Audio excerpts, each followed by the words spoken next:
Eh, mes paroles valent cher. Salut à tous. J'espère que vous allez bien. Le chairman pour vous servir. Les Guzney m'appellent le tiers. Les Fimbi 500. Mais les deux sont corrects. Anyway, Sarcel représente. Sect Abdoulaye, évidemment. Bienvenue sur We Hustle. C'est toujours ton émission qui rassemble et motive. Au fil des émissions, nous recevrons différentes personnalités qui viendront s'asseoir à ma table, nous parler de leurs échecs, mais surtout de leurs réussites. Alors, Hugo, take a seat, non? Iska Chateau, Makoufto. C'est important. PDG, let's get it! We hustle, baby.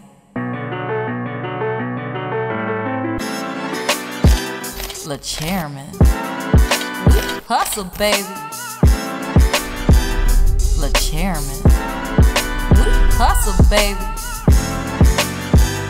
Le chairman. De retour sur We Hustle et aujourd'hui, je suis vraiment fier d'accueillir mon homeboy, rappeur, philanthrope, lyriciste, homme du terrain.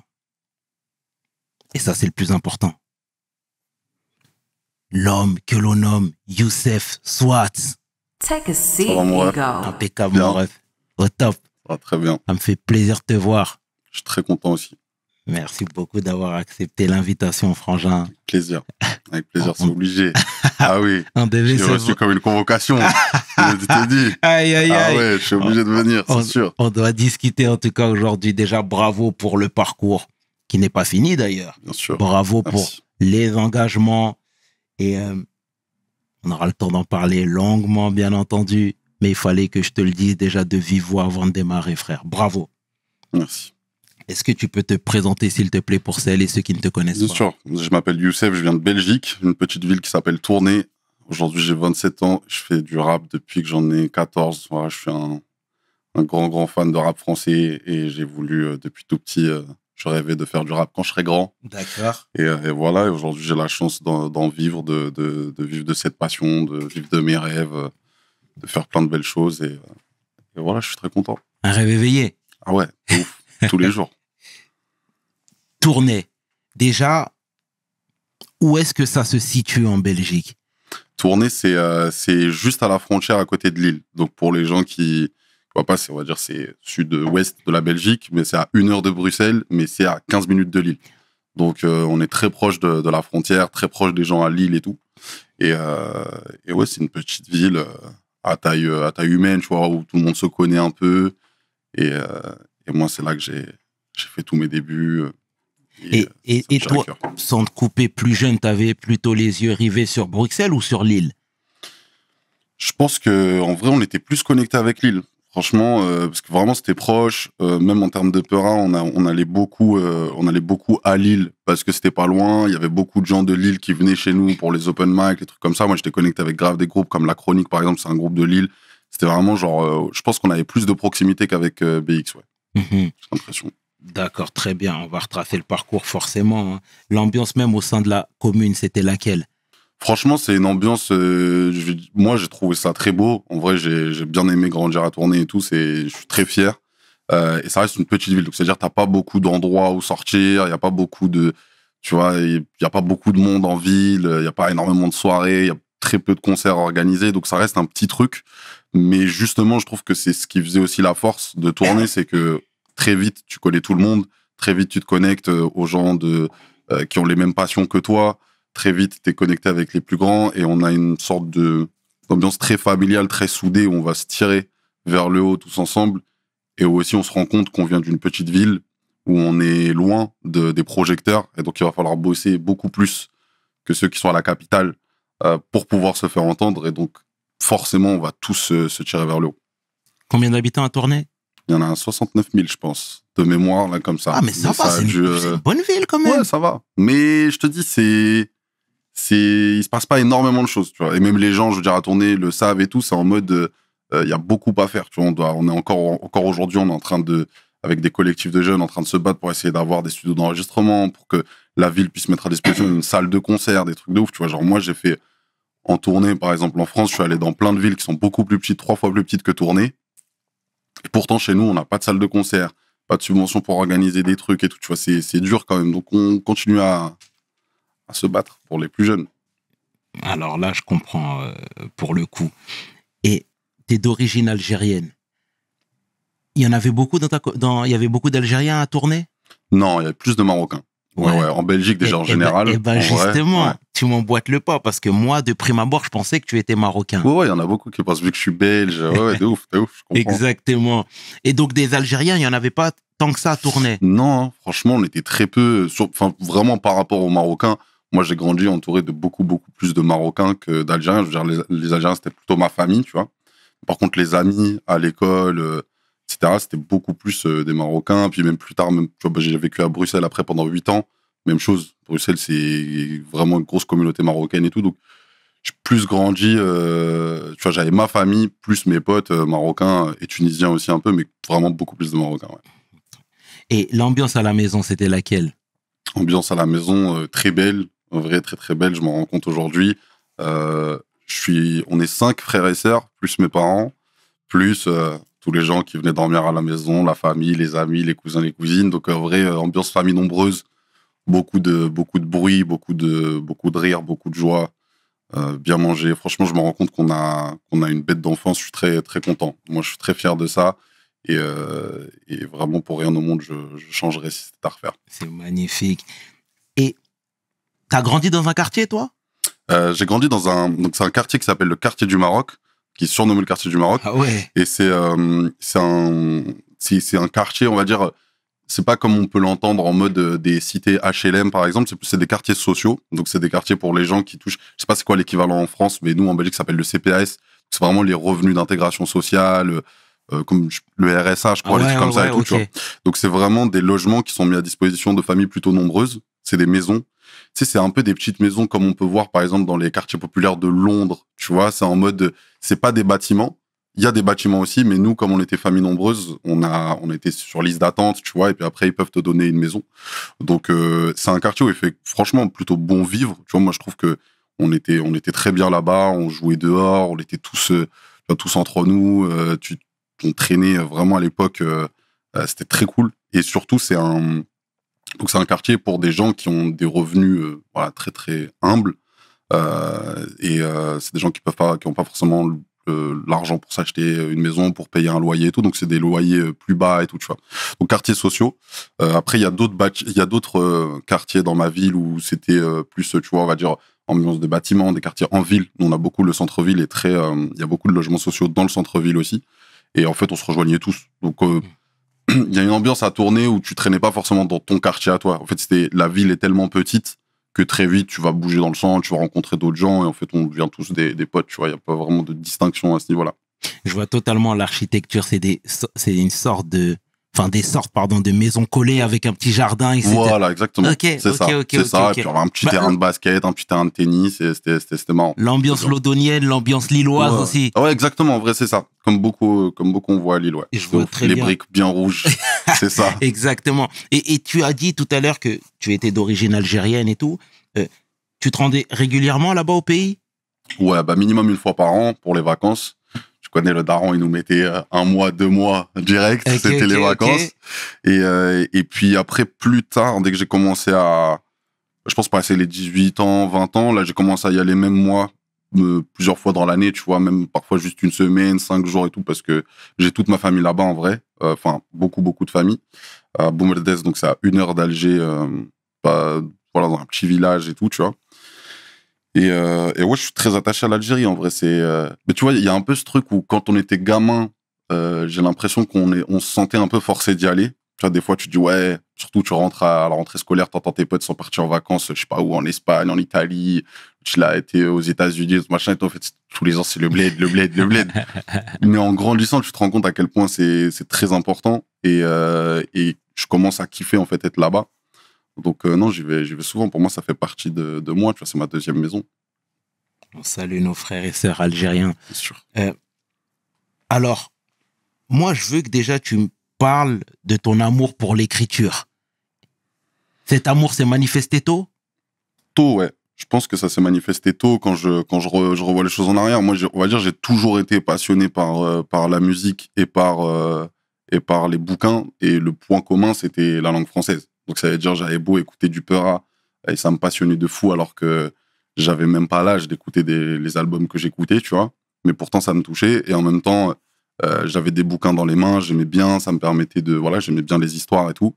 Et je pense que l'amour pour l'écriture, concrètement, il s'est manifesté au collège, au tout début, dans des exercices qu'on avait en cours de français. Et c'est un prof de français qui m'a un peu, tu vois, qui a un peu été interpellé quand j'avais écrit une histoire et qui m'a dit, en vrai, je pense que t'es doué pour l'écriture et tu devrais... Et j'avais 11 ans, tu vois. Et avoir un adulte, une figure un peu d'autorité, en plus c'était un prof que vraiment j'affectionnais particulièrement, c'était vraiment le genre de profs qui peuvent te changer la vie, qui sont des bons profs et tout. Et je lui ai fait confiance, je me suis dit en vrai si lui me dit que je suis doué pour ça, vas-y je vais me lancer, et puis je me suis jamais arrêté. Ouais. On aime ici rendre hommage aux gens qui tapissent dans l'ombre. Exactement, ça c'est très important, très très important. Alors, t'es en train de t'exercer, t'es en train de kiffer tout simplement. Moi, j'ai vu qu'ailleurs, tu disais que ta mère t'avait toujours aussi encouragé à continuer l'écriture, à écrire. Mm-hmm. Tu vois, et ça, c'est super important parce que tu sais, parfois, entre les jeunes et les parents, il y a aussi un décalage. Pas tout le temps, mais il se peut qu'il y ait des décalages. Et toi, tu as dit que ta mère t'avait toujours encouragé. Mm-hmm. Il y avait une proximité dès le début? Elle te comprenait dès le début? Ouais, bien sûr, bien sûr. Ben déjà, avec mes deux parents, donc ça, vraiment, je me rends compte à quel point c'est une chance. Tu vois, quand t'es petit, tu te rends pas compte à quel point c'est un privilège d'être proche, d'avoir déjà ses parents. Absolument. De les avoir, mais en plus d'être aimé, de les aimer en retour, de les chérir et tout, tu vois. En vrai, c'est un privilège, et ça, je suis reconnaissant de fou. Et avec ma mère, oui, particulièrement, elle a toujours été attachée à... Tu sais, ma mère, ça a toujours un peu... elle a toujours cru aux choses beaucoup plus que moi, et elle me mettait ça dans la tête au point que j'ai fini par y croire. Tu vois, c'est le genre de maman qui va dire mon fils, mon fils, mon fils. Tu vois, mon fils, il est fort. Mon fils, il est plus doué que machin. Mon fils, il écrit bien. Mon fils, il va réussir plus tard. Vous verrez, vous verrez, vous verrez. En fait, elle m'a tellement mis ça dans la tête que pour moi, c'était le chemin naturel. Et comme tu dis, il y a cet écart qu'on peut avoir d'une génération à l'autre. Moi, ma mère, elle m'a encouragé à écrire, elle m'a encouragé à lire, elle m'a encouragé à vivre cette passion pour la langue française. Alors qu'elle est illettrée. Encore aujourd'hui, ma mère, tu vois, elle ne sait pas lire, ne sait pas écrire. Et donc, tu sens cet héritage qui est, tu vois, qu'on se doit de porter aussi au nom de nos parents. Et moi, ma daronne, il y a des histoires de fous que, tu vois, quand j'étais enfant, je lui ramenais des bouquins, je lui disais de me lire des histoires, comme les enfants, ils ramènent un bouquin et tout, et elle me lisait tout le temps des trucs, tu vois. Et en fait, c'est au bout de plusieurs années que je me suis rendu compte que je lui ramenais des bouquins, mais en fait, elle savait pas lire. Donc, je me dis, mais elle les a sortis d'où, les histoires? Tu vois, parce qu'elle me les racontait quand même tous les soirs. Et donc, je trouve ça fort parce que c'est... je parle pas souvent de la daronne. Mais du coup, c'est vraiment un truc où tu te dis, bah, pour honorer leur sacrifice, il faut qu'on bosse, tu vois. C'est important. Ça fait chaud au cœur, sincèrement. Et t'es l'aîné de ta famille? Je suis au milieu. J'ai un grand frère, une grande sœur, un petit frère, une petite sœur. Donc, je suis bien. Pile au milieu. Et c'est très bien le témoignage que tu viens de livrer parce que dès le départ, elle t'a donné les meilleures armes. Elle t'a dit que fonce, moi je suis derrière toi. Ouais. Et ça, c'est beau à savoir. De ouf. Alors, t'es en train de t'amuser, t'es en train d'écrire. Quels ont été les premiers retours? Premier retour très positif. Moi, je me rends compte que, tu vois, comme tu disais un peu les gens qui tapissent dans l'ombre. Ouais. Moi, j'ai eu la chance d'avoir toujours ce genre de personnes autour de moi. C'est-à-dire, mes premiers freestyles, j'étais avec des potes qui me sauçaient de fou. En mode, ok, t'es chaud, machin, tu vois. J'ai rencontré beaucoup de profs très jeunes, vu que j'ai commencé vers 14-15 ans. J'avais des profs qui étaient tombés sur ma musique et qui m'encourageaient à en faire. Il y en a d'autres, forcément, qui me décourageaient, mais eux, je me souviens même pas d'eux. Moi, je me souviens vraiment de ceux qui m'ont donné la force et tout. Et donc, ouais, en fait, les retours, ça a été très vite un truc de... on disait en tout cas de moi que j'avais une sorte de talent précoce, surtout pour l'écriture, et donc moi ça m'encourageait à continuer. Secondo, il y a le fait d'avoir commencé à traîner dehors, à traîner dans les open mic, à freestyler dans la rue, et ça, il y a rien à faire. Il y a une mentale de compète que moi je kiffais, tu vois. Aujourd'hui, je le fais plus trop, c'est assez rare, mais tu vois, avant, et être juste dans la rue, traîner comme des gosses, en fait. On est là, on n'a rien à faire, on a juste une enceinte, on n'a pas d'argent, la seule chose qu'on puisse faire, c'est se poser dehors et rapper, tu vois. Et puis on croise d'autres gens. Et des fois, on va à des concerts, on peut pas rentrer parce qu'on n'a pas l'argent. Par contre, on reste dehors et dès que le concert est fini, ça part en freestyle sur le parking et tout.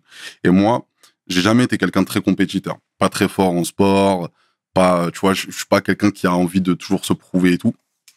Mais sur le rap, ça, c'était trop bien. C'était la première fois que je pouvais sortir dans la rue et faire un truc mieux que les autres. Tu vois, ça m'a fait kiffer. Moi, c'était ça mon moteur. C'est-à-dire, viens, on met une prod, je rappe mieux que toi. Tu vois, je vais rapper mieux que toi. Je veux que les gens, quand je termine mon couplet, ils soient choqués, tu vois. Et puis, des fois, tu tombes sur des mecs plus jeunes que toi, ils t'ont fumé devant tout le monde. Et c'est de la bonne compète. Tu vois, on est là, c'est en mode, tu rentres chez toi, tu cogites, tu essaies de faire un couplet plus technique, plus machin, tu vois. Et moi, ça, c'est un truc qui m'a beaucoup fait kiffer. Ça tue. On est là pour entendre ce genre d'histoire, sincèrement. Et tu sais, moi, en ce moment, je fais pas mal de name dropping, surtout sur lui, mais je parlais avec Isha, que je salue au passage fraternellement, qui me disait que les Belges avaient aussi ce complexe des Français. Toi, très tôt, t'étais dans cette configuration-là? Je sais pas trop parce que, tu vois, moi, j'ai l'impression que le fait de ne pas avoir été à Bruxelles, je pense que ça, je peux le comprendre d'artistes qui sont vraiment à BX et tout. Mais moi, comme je te dis, on était déjà très proche de la scène lilloise. Donc, il y a un côté où je me suis un peu senti franco-belge des fois, tu vois, même si forcément je suis belge et je le revendique et tout, mais j'ai pas non plus senti une grosse séparation entre les artistes français et moi. Tu vois, j'avais pas l'impression que je leur ressemblais pas. Moi, j'ai été éduqué avec du rap majoritairement français, tu vois, et donc, je sais pas, pour moi, il y a un truc où la question, vu que j'étais très jeune aussi, je me la posais pas. Tu vois, j'étais dans une approche assez naïve où j'ai commencé la musique très tôt et donc je m'en foutais au fait de savoir où sont les labels, où sont les trucs. Moi, je faisais juste du peura et je traînais partout. Et quand j'avais 15-16 ans, je pouvais prendre le train jusqu'à descendre dans le sud de la France pour aller traîner dans des concerts, tout comme je pouvais aller en Belgique, à Bruxelles. Mais pour moi, de tourner, Bruxelles, c'était aussi loin que Paris. Tu vois ce que je veux dire? Il y a un truc, de toute façon, on est un peu perdu et puis il y a le reste du monde. Et est-ce que pour les Bruxellois, vous étiez des campagnards? Parce que, tu sais, nous, à Paris, parfois, on a tendance, et c'est pas une qualité, hein, mais à regarder un peu les gens de province de haut. Ouais. Tu vois, c'est-à-dire, on est meilleur que vous. Ouais. La musique vient de chez nous. Le style vient de chez nous, tu vois. Est-ce que en Belgique, c'était plus ou moins la même chose? Non, j'ai l'impression qu'en Belgique, on est quand même un peu plus... vu que c'est beaucoup plus petit, la Belgique, en fait, même quand t'es à Bruxelles, Bruxelles, c'est un endroit qui rassemble des gens qui viennent de Charleroi, qui viennent de Mons, qui viennent de Namur, qui viennent de Tournai. En fait, tout le monde va traîner de toute façon à Bruxelles. Et donc, non, j'ai l'impression qu'on a quand même un truc plus de... J'ai pas l'impression que les gens de la capitale, moi, je l'ai jamais trop ressenti, prennent de haut les gens d'à côté, parce que de toute façon, à côté, c'est à 20 minutes, 30 minutes, 1 heure. Tu vois, la Belgique, c'est tellement petit que t'es vite connecté avec tout le monde. Donc non, je crois qu'il y a quand même un truc de c'est la Belgique, on est unis, tu vois. Je pense. D'accord. Et c'est très bien. Et toi, on parle de rap depuis tout à l'heure. Tes influences rapologiques? Moi, mes influences en rap, j'ai écouté à partir de très jeune. En vrai, dans mes plus grandes influences, il y a Youssoupha, Kenya Arcana, Cynic, Sniper, Sopra, La Psychiatre, il y a Kerry. J'ai beaucoup écouté. J'écoutais beaucoup Lafouine, Booba, beaucoup de choses en vrai. Beaucoup. En tout cas, depuis tout à l'heure, tu cites des rappeurs qui proposent, déjà des gros rappeurs, hein, je précise, et qui proposent énormément de choses sur le fond. D'accord? C'est vraiment des artistes à thème. Donc toi, dès le départ, tu as choisi ta catégorie de rappeur, c'est-à-dire le fond primé à la forme. Moi, j'ai même pas l'impression de l'avoir choisi, tu vois. Pour moi, c'est ce qu'on m'a donné quand j'étais gamin. C'est les disques que j'avais entre les mains.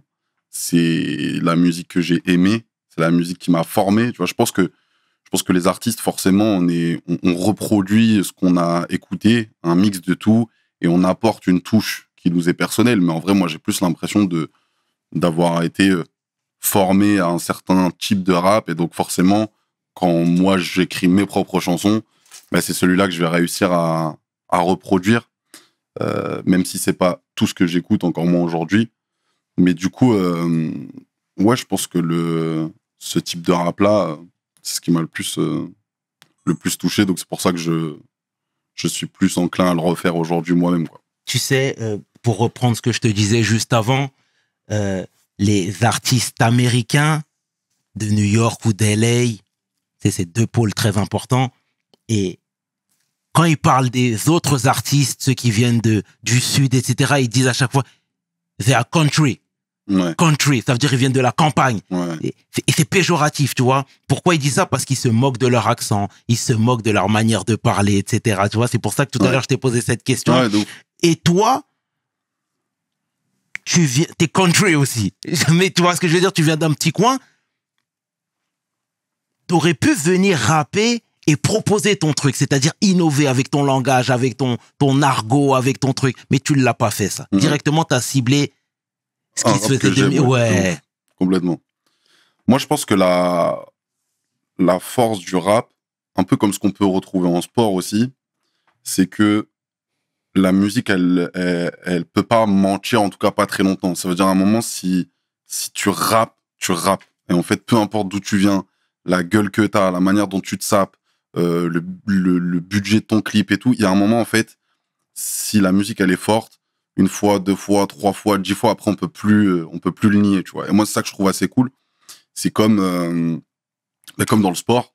C'est-à-dire qu'on peut te juger sur la manière dont tu te comportes, on peut te juger sur ton accent, on peut dire il vient de tel ou tel endroit, mais en fait, si tu joues, si tu performes, on est obligé de se laisser de faire un pas de côté. Après, ça veut pas dire que ça se joue à tout, parce que bien sûr que la ville d'où tu viens, les gens que tu connais, le budget que t'as, est-ce que papa et maman faisaient de la musique aussi, machin et tout, c'est des choses qui peuvent jouer, c'est sûr. Absolument. Donc, j'écarte pas ces paramètres. Mais le truc cool avec le rap, c'est que, frère, si t'envoies. Tu vois ce que je veux dire? Et si t'es nul aussi. En fait, même si et c'est ça que j'aime bien dans le rap. Au moins, ça a le mérite d'être clair. C'est très, tu parles bien, t'es éloquent et ça fait du bien, t'es transparent. C'est important. Alors, tu sais, on va partout chez WeHustle, forcément. Depuis tout à l'heure, je te dis que toi, tu as primé le fond à la forme et que finalement, tu te nourrissais quelque part de ton environnement, des choses qui se passaient autour de toi. Tu sais, il y a quelque temps, avec ce qu'on voyait à Molenbeek, etc., moi, j'ai vu beaucoup de gens quitter la Belgique. Pourquoi? Parce que on les étiquetait. Quand tu étais maghrébin, de surcroît musulman, ça devenait compliqué. Tu l'as constaté, toi? Alors moi, je connais pas de gens qui sont partis de Belgique pour ces raisons-là et tout. Par contre, je veux dire, si on en parle d'un point de vue plutôt social, en tant que phénomène, des gens qui vont partir parce que il y a une sorte de climat mauvais. Il y a beaucoup de gens, par exemple, qui en parlent, même sur la France. Par exemple, j'ai l'impression que je connais beaucoup de Français qui vont partir parce qu'ils vont reprocher à la France de ne pas de pas avoir une mentale comme les Canaries ils ont, par exemple. Bref, peu importe, il y a plein de raisons qui existent. Moi, personnellement, je suis plutôt du genre à dire il faut rester et rendre le monde meilleur là où on a grandi, sans forcément prendre la fuite. Mais je comprends les gens qui fuient et on peut pas. Ce serait une faute de blâmer les individus quand par exemple tu vis dans un endroit où tu es sans cesse, notamment pour des mecs comme nous, les Renois, les Rebeux, de se dire putain je me sens sans cesse jugé, sans cesse regardé, je sens que mes chances sont pas égales, etc. Et puis de te sentir bien au bled par exemple ou dans un autre pays et de pouvoir y aller et tout. En vrai, je comprends. C'est un moment où tu vas être tranquille. En plus, tu vois souvent des gens qui ont des mifs et tout. Mais je crois qu'il y a un côté aussi où il va falloir des gens qui restent aussi. C'est très important parce que face à une oppression, on peut pas juste fuir. Parce que si on fuit, on se sauve nous, mais on sauve pas les autres. Et donc, la question qu'il faut se poser, c'est aussi comment on fait pour... C'est comme aujourd'hui, autour de... Le débat se pose beaucoup, par exemple, sur l'Afrique, politiquement. Et c'est un vrai challenge. C'est qu'on a beaucoup de gens qui veulent fuir. Moi, par exemple, d'où je viens en Algérie, je connais énormément de jeunes qui ne rêvent que d'une chose, c'est de monter sur un Zodiac et traverser la Méditerranée quitte à mettre leur vie en péril. Et en même temps, quand tu leur dis, ouais, mais il faut quand même rester là-bas pour pouvoir rendre le pays meilleur, etc. On a une génération qui arrive et tout, mais en fait, quand eux, ils te mettent leurs arguments, toi, tu te rends compte que tu peux pas leur donner tort. Tu peux pas leur donner tort d'avoir envie de partir quand ils te regardent et qu'ils disent, ouais, mais quitte à mourir ici, je préfère mourir en Méditerranée, tu vois. Et donc, à ce moment-là, toi, tu peux pas blâmer les gens. C'est un sujet qui est complexe. Moi, je trouve que c'est très compliqué. Mais je pense qu'on est dans la bonne direction. J'espère. Et toi, du coup, t'as commencé à tourner et t'es parti à Bruxelles. Pourquoi ce choix? Alors, Bruxelles, parce que c'était l'endroit où tout le monde se disait, vas-y, quand j'aurai 18 ans et que je peux bouger genre à la fac et tout, vas-y, tu vas à Bruxelles. Parce que déjà, à tourner, il n'y a pas vraiment de fac et tout, tu vois. Enfin, il y a des hautes écoles et tout, mais il n'y a pas d'université comme à Bruxelles. Et surtout parce que moi, je traînais que avec des gens plus âgés que moi. Et la plupart de mes potes plus âgés étaient partis à Bruxelles. Donc moi, j'étais en mode, ça, il faut que je les rejoigne. Tu vois, c'était un peu l'étape d'après, changer d'environnement et tout. Donc c'est comme ça que je me suis retrouvé là-bas, en vrai, à la base pour les études. Après, j'ai tradé, j'ai pas forcément fait d'études jusqu'au bout. J'ai fait des années où j'étais tranquille. Après, j'ai commencé à bosser. Et après, j'avais pas non plus une attache particulière avec Bruxelles où j'allais vivre toute ma vie. Donc j'ai fait 8 ans là-bas. Et là, j'ai bougé à Paris depuis 1 an. 8 ans, c'est et beaucoup. Si demain, je dois bouger ailleurs, je bouge ailleurs, je suis bien. T'as pas d'attache? Non. Ok. Très bien. Et au niveau du CV scolaire? Alors, parcours, j'ai fait... du coup, j'ai passé mon bac en Belgique avec un peu comme... Je sais pas, c'est quoi les équivalents en France? Nous, on appelle ça la technique de qualification en Belgique. Donc, c'est un bac général, mais en même temps, tu te formes à un métier. Moi, je me suis formé au métier d'éducateur. Donc, j'ai beaucoup bossé avec des enfants placés par le juge, des personnes en situation de handicap et même des personnes âgées, donc genre en maison de retraite et tout. Je kiffais de fou. Pour moi, c'était un peu mon métier de rêve. C'était vraiment, je voulais absolument devenir éducateur dans une maison avec des enfants placés par le juge, par exemple un foyer et tout. Moi, je kiffe de ouf parce que t'es là, tu peux organiser des jeux toute la journée, ton métier, il a un vrai sens. Moi, j'ai toujours kiffé ça et tout. Mais forcément, j'avais ce rêve déjà de pouvoir pousser ma musique au plus loin, mais surtout de faire de l'argent. Parce que éducateur, malheureusement, c'est pas payé à la hauteur de l'importance du métier.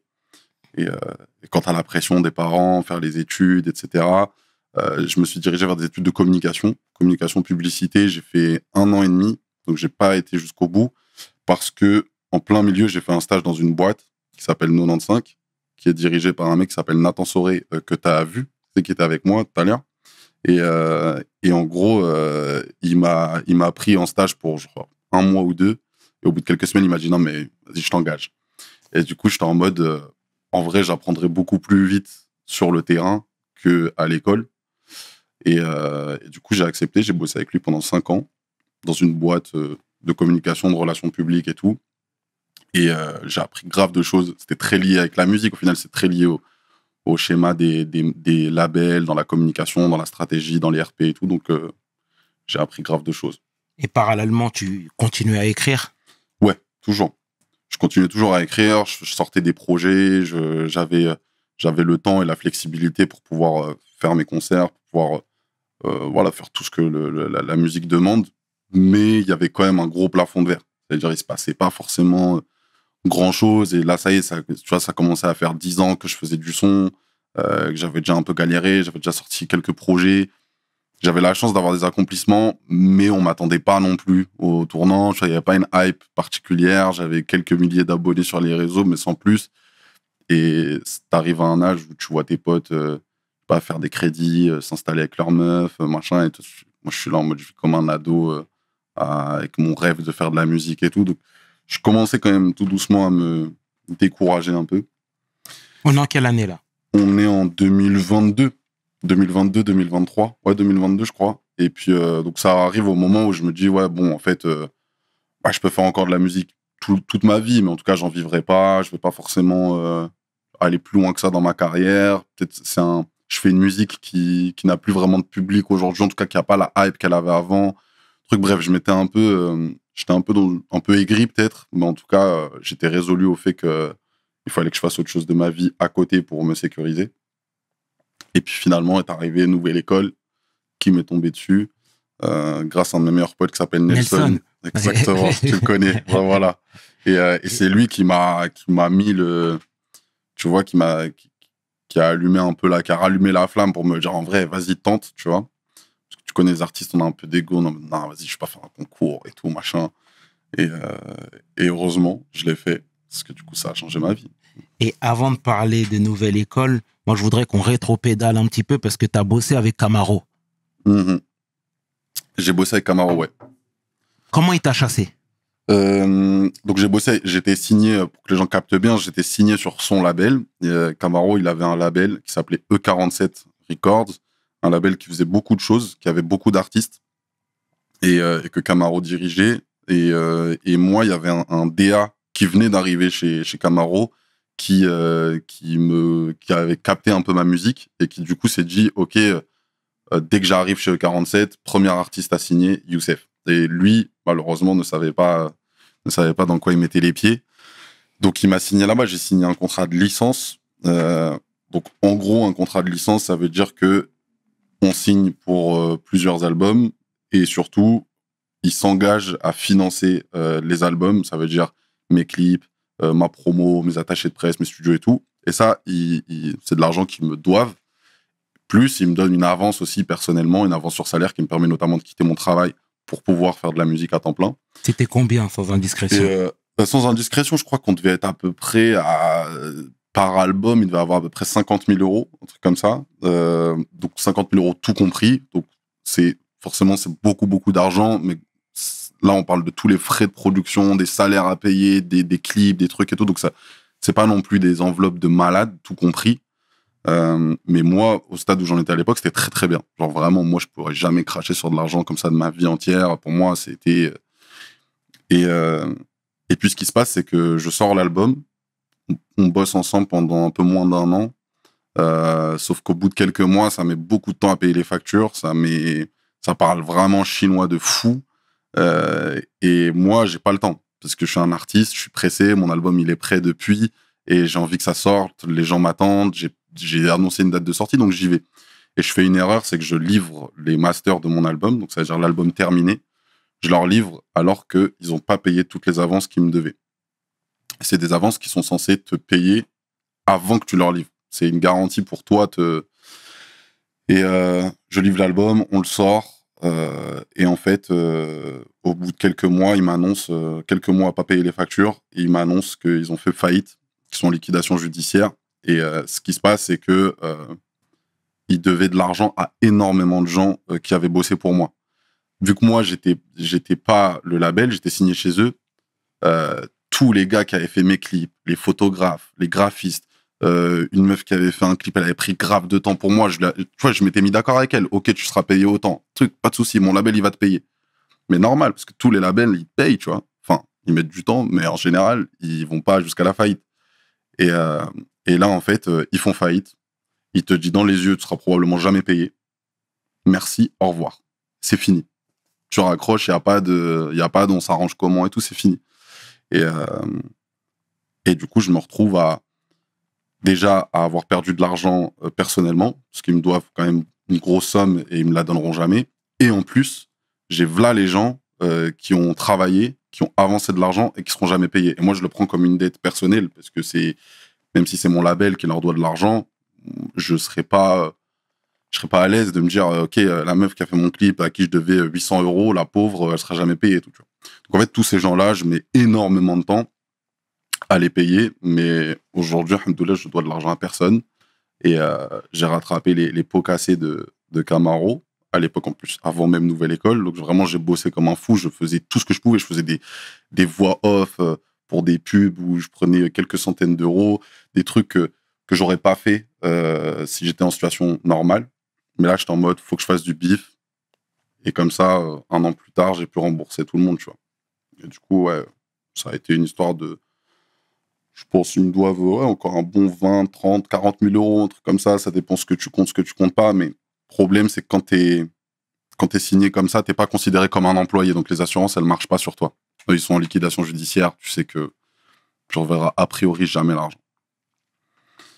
Et vous êtes comment aujourd'hui, tous les deux? Aujourd'hui, bah, franchement, c'est jamais reparlé depuis, hein. Je crois qu'il a peut-être dû m'envoyer un message vite fait auquel j'ai jamais répondu parce que je crois que c'était un copier-coller qu'il avait envoyé à tous les artistes. Mais moi, c'est quelque chose que je vis très mal aujourd'hui pour plusieurs raisons. La première, c'est parce que je pense qu'à l'époque où il m'a signé et à l'époque où il me promettait des grosses sommes, je pense qu'ils étaient déjà au courant de leur situation financière. Donc ça, c'est la première chose que je pardonnerai pas. La deuxième, c'est mon ego personnel, c'est de me dire que c'était la première fois de ma vie, après 10 ans, 12 ans à faire de la musique, c'était la première fois que je signais un contrat. C'est la première fois. Et quand tu signes un contrat, pour toute ta famille, tes amis, tes potes, les gens qui t'ont vu grandir et tout, ça y est, c'est la consécration. Donc j'étais en mode, ça y est, pour la première fois de ma vie, je vais vivre de ma musique. Sauf qu'en fait, non, quelques mois plus tard, j'ai signé avec la pire des structures possibles, tu vois. Et puis troisièmement, parce que j'ai pas aimé la manière dont ça a bossé le projet. Je trouvais que les gens étaient pas... Enfin, les gens, j'ai pas envie de citer des noms et tout, mais je trouvais que vraiment, c'était nul. Genre, en vrai, à part l'argent, ils avaient rien à m'apporter, et même ça, ils ont pas pu me le donner. Donc, en vrai, j'ai perdu au change. Mais, En tout cas, tu t'es exactement, et tu t'es relevé juste derrière. C'est ça qu'il faut retenir. C'est ça qu'on a envie d'entendre sincèrement. Alors, toi, finalement, après cette expérience-là, tu l'as mauvaise. Et pourquoi avoir décidé de continuer à produire de la musique? Puisque finalement, tu sais, moi, je vois à travers les réseaux, même quand les jeunes signent dans les majors, etc., ils exhibent fièrement le contrat. On voit la poignée de main parce que c'est une consécration pour tout le monde. Tu vois ce que je veux dire? Donc toi, finalement, la première expérience s'est mal passée, pardon, mais pourquoi avoir continué? Franchement, moi, je sais même pas répondre. Des fois, je me pose la même question, même quand ça va bien. C'est-à-dire, même quand ça marche, même quand tu gagnes de l'argent et tout, tu te poses la question de pourquoi continuer. En vrai de vrai, c'est parce que je sais pas ce que je peux faire d'autre que de la musique dans ma vie, tu vois. Genre, j'ai plein de trucs qui me passionnent, je peux faire des choses et tout, mais pour moi, la seule manière de me sentir accompli humainement, personnellement, et je parle même pas du pro, vraiment personnellement, pour moi, ma seule manière de me sentir accompli, c'est de faire de la musique et c'est d'écrire des choses.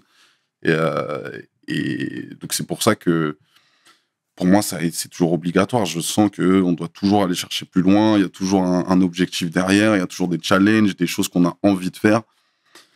Je pense que les artistes qui me comprennent quand je le dis, en tout cas, c'est vraiment ce truc de...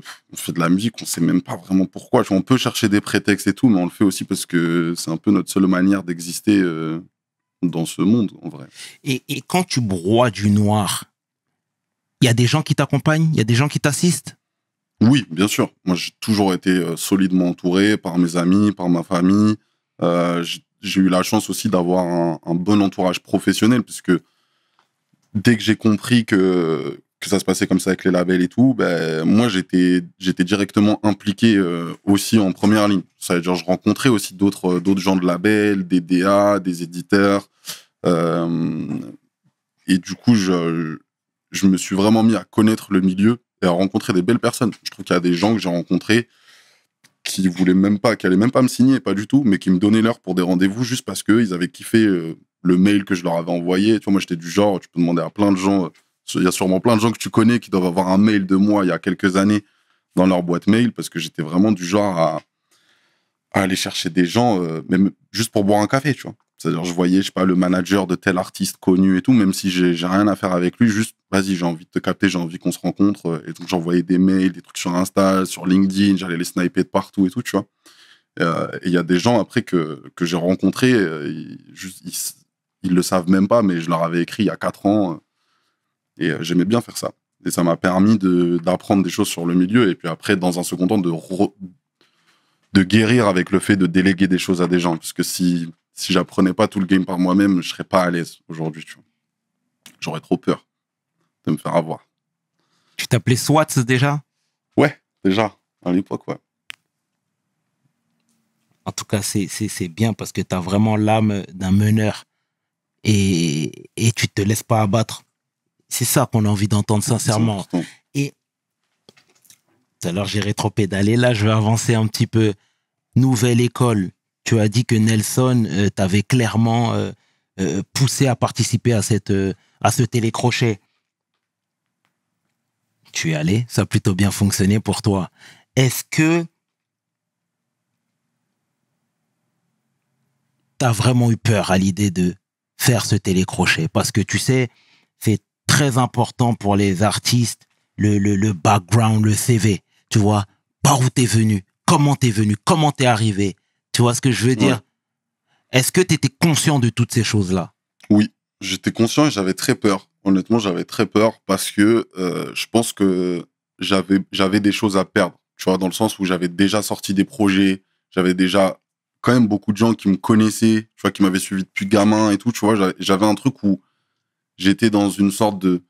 J'étais un artiste vraiment en développement, mais j'étais pas amateur non plus. J'avais déjà des trucs, je faisais déjà des interviews pour des, tu vois, des Combini, Bouscapé, des trucs comme ça, tu vois, en mode, j'avais joué dans des gros festivals et tout, mais ça restait vraiment à petite échelle. Mais du coup, si t'arrives et que tu te fais sortir épisode 1 parce qu'on te dit, ouais, tu sais pas rapper, tu tombes, mais moi, dans ma tête, je savais même pas comment j'allais le prendre, tu vois. Donc, évidemment, t'as peur parce que tu viens devant une émission qui est un des trucs les plus regardés aujourd'hui, au-delà du rap, et t'as la pression de te retrouver devant un jury, et ça tombe, je vais lâcher un couplet, où moi, je me dis, c'est mon meilleur couplet, parce que si je viens, c'est que pour faire vraiment le top, tu vois. Imagine, tu te retrouves avec un Kemé, il te regarde et te dit, ah, franchement, c'est nul, t'es nul, désolé, au revoir. Alors que toi, pendant 10 ans, 12 ans, tu penses en tout cas, les gens t'ont dit que t'étais chaud, tu penses que t'es chaud. Et donc, ouais, moi, j'avais peur. J'avais trop peur parce que je me dis, mais. Enfin, et surtout, l'ambiance de tournage, elle fait peur. Tu vois, c'est le premier jour, t'arrives, on t'a levé à 6h du matin, à 7h, tu te retrouves dans une pièce avec 20 personnes, tu les connais pas, et devant toi, en fait, t'as vraiment l'impression d'avoir 20 personnes qui vont t'éteindre. Et t'es dans la fosse au lion, tu te dis, mais comment je vais faire pour m'en sortir? Et moi, à aucun moment, moi, dans ma tête, ma réussite, c'était de me faire sortir, par exemple, au battle. Juste, laissez-moi 1 ou 2 couplets en entier à l'écran, et après, je peux rentrer chez moi. Tu vois, mais me coupez pas au montage, j'ai pas envie de sortir le premier jour et qu'on me voit 10 secondes, et puis machin. Moi, c'était vraiment juste ça que je voulais, tu vois. Finalement, bah, voilà. Voilà. C'est très bien. Et comment on fait pour dealer avec le fait que peut-être que tu seras jugé par des personnes que tu n'estimes pas meilleures que toi? Oui, c'est une question qui se pose pour beaucoup. Parce que même au-delà de se dire est-ce qu'il est meilleur que moi ou pas, c'est vraiment ce truc de est-ce qu'il est à même d'être sensible à ma musique. En vrai, c'est surtout une question de sensibilité. C'est même pas forcément une question de niveau, je pense. C'est beaucoup de gens qui peuvent se poser la question de se dire ouais, je sais pas moi, est-ce qu'un mec comme SDM qui fait pas forcément la même musique que moi, est-ce qu'il va kiffer et moi j'ai aimé l'expérience parce qu'on voit que c'est une question de sensibilité et que il y a aucun des 3 jurés qui fait du boom bap à l'ancienne, old school comme moi, et pourtant les 3 ont réussi à être sensibles. Donc en vrai, pour moi c'est challenge réussi. Tu sais, et merci déjà pour cette précision, mais je te pose cette question parce que moi, dans mes plus jeunes années, ma crainte, quand je travaillais, c'était de me dire, j'espère que le patron ne sera pas plus jeune que moi. Mmh.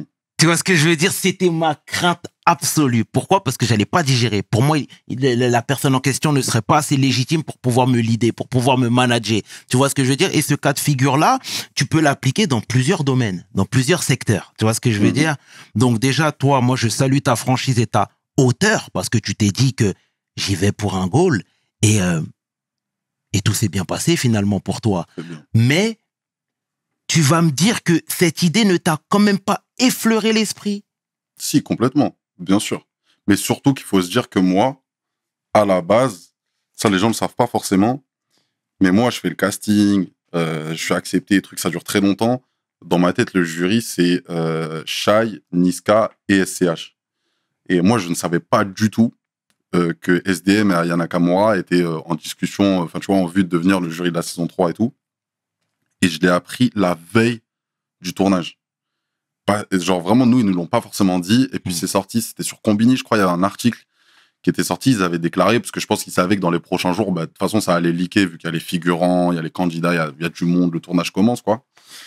Et donc moi, vraiment, dans ma tête, je m'étais préparé et j'avais beaucoup plus peur quand il s'agissait de Shai et de Niska que SDM et Aya, parce que parce que Shai et Niska, je les avais déjà vus sur les saisons précédentes et j'avais vraiment l'impression qu'ils étaient beaucoup plus fermés d'esprit si tu faisais une musique qui n'était pas la leur, si t'étais pas... Tu vois, alors que je trouve que Aya, SDM, CH, c'était déjà le cas, je trouve, sur les premières saisons, mais ils réussissent à avoir une distance et à reconnaître le talent d'un artiste ou d'une artiste sans forcément que ça ressemble à ce que eux font, tu vois. Et ça, ils me l'ont fait sentir dès le premier épisode. Du coup, j'avais pas... Cette peur, elle était un peu effacée. Je le voyais plus comme un challenge de me dire il va falloir que je bosse beaucoup plus pour qu'une Aya, elle s'émeuve sur une de mes punchlines. Il va falloir que je trouve les bons mots, tu vois. Et donc, c'était ça mon challenge. C'était pas trouver le bon refrain, le truc qui va la faire danser. Il fallait que je la touche en plein cœur. Et c'est beau parce que là, tu es en train de nous dire que tu avais également étudié le jury. Tu n'as rien laissé au hasard. Rien. En fait, j'ai rien laissé au hasard, si ce n'est l'ensemble de la compétition. En fait, moi, je faisais que calculer épreuve par épreuve. Il n'y a aucun moment où je me projetais en finale. Je regardais mes pieds dans l'escalier, tu vois, marche par marche. Je regardais pas en haut, je savais pas ce qui m'attendait. Donc, juste, je me disais, OK, là, j'ai telle épreuve. Comment je fais pour faire le meilleur couplet? Comment je fais pour pas sortir? J'ai le battle. Comment je fais pour pas sortir? J'ai le showcase. Comment je fais pour pas sortir? Mais juste, je voulais juste pas sortir, en fait. J'avais pas envie de rentrer chez moi. Et ça, c'est la plus belle chose parce que un peu plus tard, j'ai été amené à voir d'autres choses comme Nouvelle École, etc. et tout, d'assister à des tournages, à des concours et tout. Et tu sais, ça me faisait penser un peu au discours de Kanye West quand il disait les gens se demandent comment j'aurais réagi si j'avais pas eu je crois que c'est pour le Grammy. Oui. Et On le saura jamais. On le saura jamais. Et en fait, moi, je me suis toujours, avant Nouvelle École, je me demandais toujours, genre, comment je vais réagir à la défaite? Est-ce que je vais réussir à avoir du recul, à pas laisser mon écho parler et tout? Et je me dis, en fait, je le saurais jamais. Je sais pas. Mais tant mieux. C'est bénef. Cette expérience t'a fait grandir en tant qu'homme? Oui. Oui, beaucoup. Mais je pense que c'est beaucoup plus ce qui m'a été amené, offert par la vie après la diffusion. C'est ça qui fait grandir. C'est le moment où ta vie, elle change, où tu peux vivre de ton rêve, où tu es indépendant financièrement et tout. Tu vois, c'est où tu as rendu fier ta famille, tes amis et tout. C'est là que tu grandis vraiment. Est-ce qu'il y a des réelles opportunités juste après le sacre? Ça dépend. En vrai... Hormis le chèque que tu as empoché, ouais. En termes d'opportunités. Ça dépend d'un artiste à l'autre. En vrai, ça dépend. Moi, par exemple, j'ai l'impression qu'à chaque fois par saison, il y en a 4, 5 qui arrivent à tirer leur épingle du jeu et que pour l'instant, on attend encore quelqu'un qui a fait une carrière monumentale après Nouvelle École. Pour l'instant, c'est pas encore arrivé. Il y a eu des belles stats, il y a des artistes qui ont performé de fou comme Fresh, Bébé Jacques, Ben PLG, Yorsi, Dadji, JER. Ils font des stats. AMK aussi, ils font des stats, mais on attend encore, tu vois, ce qu'ils appellent la grosse carrière d'après Nouvelle École. Et donc, en fait, ça montre que peu importe où t'en arrives dans la compétition, le challenge, il va faire que commencer. Alors, bien sûr, tu pars avec une avance quand tu sors de l'émission parce que tu as une exposition de fou et que clairement, t'es bien mieux avancé qu'avant d'y participer. Mais tu as encore beaucoup de choses à prouver. Et c'est ça qui est très bizarre avec Nouvelle École. C'est vraiment il y a très, très peu d'artistes, même sur Terre, en fait, il y a très peu d'artistes qui sont aussi connus avant d'avoir prouvé musicalement. Ouais. Normalement, la fame, c'est la fin du tunnel. D'abord, tu vends des disques, t'en vends 100, 500, 1000, 2000, 50 000. Tu remplis petite salle, grande salle, tu fais petit feat, gros feat, tu fais des médias. Et après, tu deviens une rosta. Mais là, les gens, ils vont nous reconnaître dans la rue comme ils peuvent reconnaître Soprano ou Kenji Girac. Mais frère, on n'a pas vendu 1/1000 de ce que Sopra il a vendu dans sa vie, tu vois. Et pourtant, les gens, ils vont nous reconnaître autant au supermarché, au cinéma, en vacances, en Grèce, en Italie, au Brésil, peu importe, et tout, tu vois. Mais en vrai, on n'a rien vendu, on n'a pas rempli de salle, on a tout approuvé. Et ça, c'est très dur. Il faut toujours le garder en tête parce que toi, comme tu as l'impression que tu es connu, tu as des gens qui te suivent sur les réseaux, tu as les médias, en plus, encore plus, si tu as le chèque en tant que gagnant, tu as l'impression que tu as accompli un truc de fou, alors qu'en fait, pas du tout, tu as encore tout approuvé, tu vois. Et ça, c'est dur de le garder en tête. Mmh. Et parmi tes collègues, là, comment ils te voyaient? Comment ils voyaient le vainqueur du télécrochet? Quand je te dis des collègues, je te parle des rappeurs confirmés. Ouais. Comment t'étais vu? Je pense On s'en fiche de ton sacre? Non. ça met un truc de... en fait, ce qui est important pour moi, ce qui a fait ma différence, c'est que c'est ce côté, cette qualification de rap à l'ancienne qui a gagné Nouvelle École. Et justement, les rappeurs plutôt confirmés qui me connaissaient déjà à l'époque, c'est justement des rappeurs plutôt, tu vois, des anciens ou des gens qui sont un peu dans un milieu plus underground aujourd'hui, moins mainstream, et qui d'un coup voient qu'une émission mainstream a validé ce rap-là et l'a fait gagner. Si, il y a une fierté de fou. Et c'est pour ça que les gens n'arrêtaient pas de me répéter la phrase en mode c'est le rap qui gagne, c'est le rap qui gagne, tu nous as fait gagner. Et il n'y a aucun moment où les gens me disaient toi, t'as gagné juste toi, tu vois. Et moi, j'étais trop content parce que ça montre qu'il y avait un truc qui nous dépassait et que c'était plus grand que moi. Et tu sais, déjà, t'as pris ce beau chèque et toi qui as la tête sur les épaules, qu'est-ce que t'as fait avec cet argent? Tu t'es dit, je vais plus jamais travailler? J'espère que je vais continuer à travailler toute ma vie, mais faire un travail que j'aime, c'est ça. La question, c'est je vais plus jamais faire un travail que j'aime pas dans toute ma vie. Déjà, j'ai pas l'impression, j'ai eu la chance de jamais bosser dans un truc que je déteste et tout. Mais je crois que c'est surtout ça. C'est de pouvoir être indépendant, libre. En vrai, c'est la liberté. Hein. Pour moi, c'est juste ça. C'est de pouvoir faire un peu ce que tu veux, manger ce que tu veux, aller où tu veux, faire plaisir à tes proches et tout. Mais clairement, ouais, 100 000 euros, c'est pas 1 million non plus. Donc, c'est beaucoup d'argent, mais c'est pas assez que pour dire, vas-y, il faut que le monde, je me casse et je fais plus rien de ma vie, tu vois. C'est pas l'euro million. Donc, non, ce que tu fais de l'argent, moi, j'ai toujours été... j'ai jamais eu une grosse éducation financière. Donc, tu vois, je suis pas le genre de gars en mode, tu me donnes 100 000 euros, je commence à calculer, ok, je vais faire de l'immobilier à droite, je vais faire truc machin, je vais investir dans des actions, des obligations, des trucs et tout. Il fallait que j'apprenne. Donc, en fait, j'ai mis la somme sur pause, le temps d'apprendre qu'est-ce qu'on fait avec cet argent. Et donc, juste, je suis allé toquer à des portes. J'ai regardé des vidéos, j'ai écouté des podcasts. Encore aujourd'hui, j'essaie de me former. Et en même temps, je fais de la musique à côté, je fais plein de trucs. Donc, j'ai pas cette éducation-là. Donc, ce que j'ai fait, qui n'est peut-être pas la meilleure des choses, peut-être il y a des conseillers financiers qui vont me dire, mais wesh, il est fou celui-là.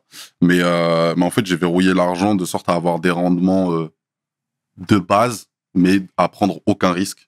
Le temps de savoir ce que je vais en faire et surtout le temps de gagner peut-être un peu plus. Parce que là, il y a les 100 000 euros qu'on te donne en sortant de Netflix. Et puis, il y a le reste de l'argent que tu vas essayer de gagner dans ta vie avec ta carrière, avec ton métier.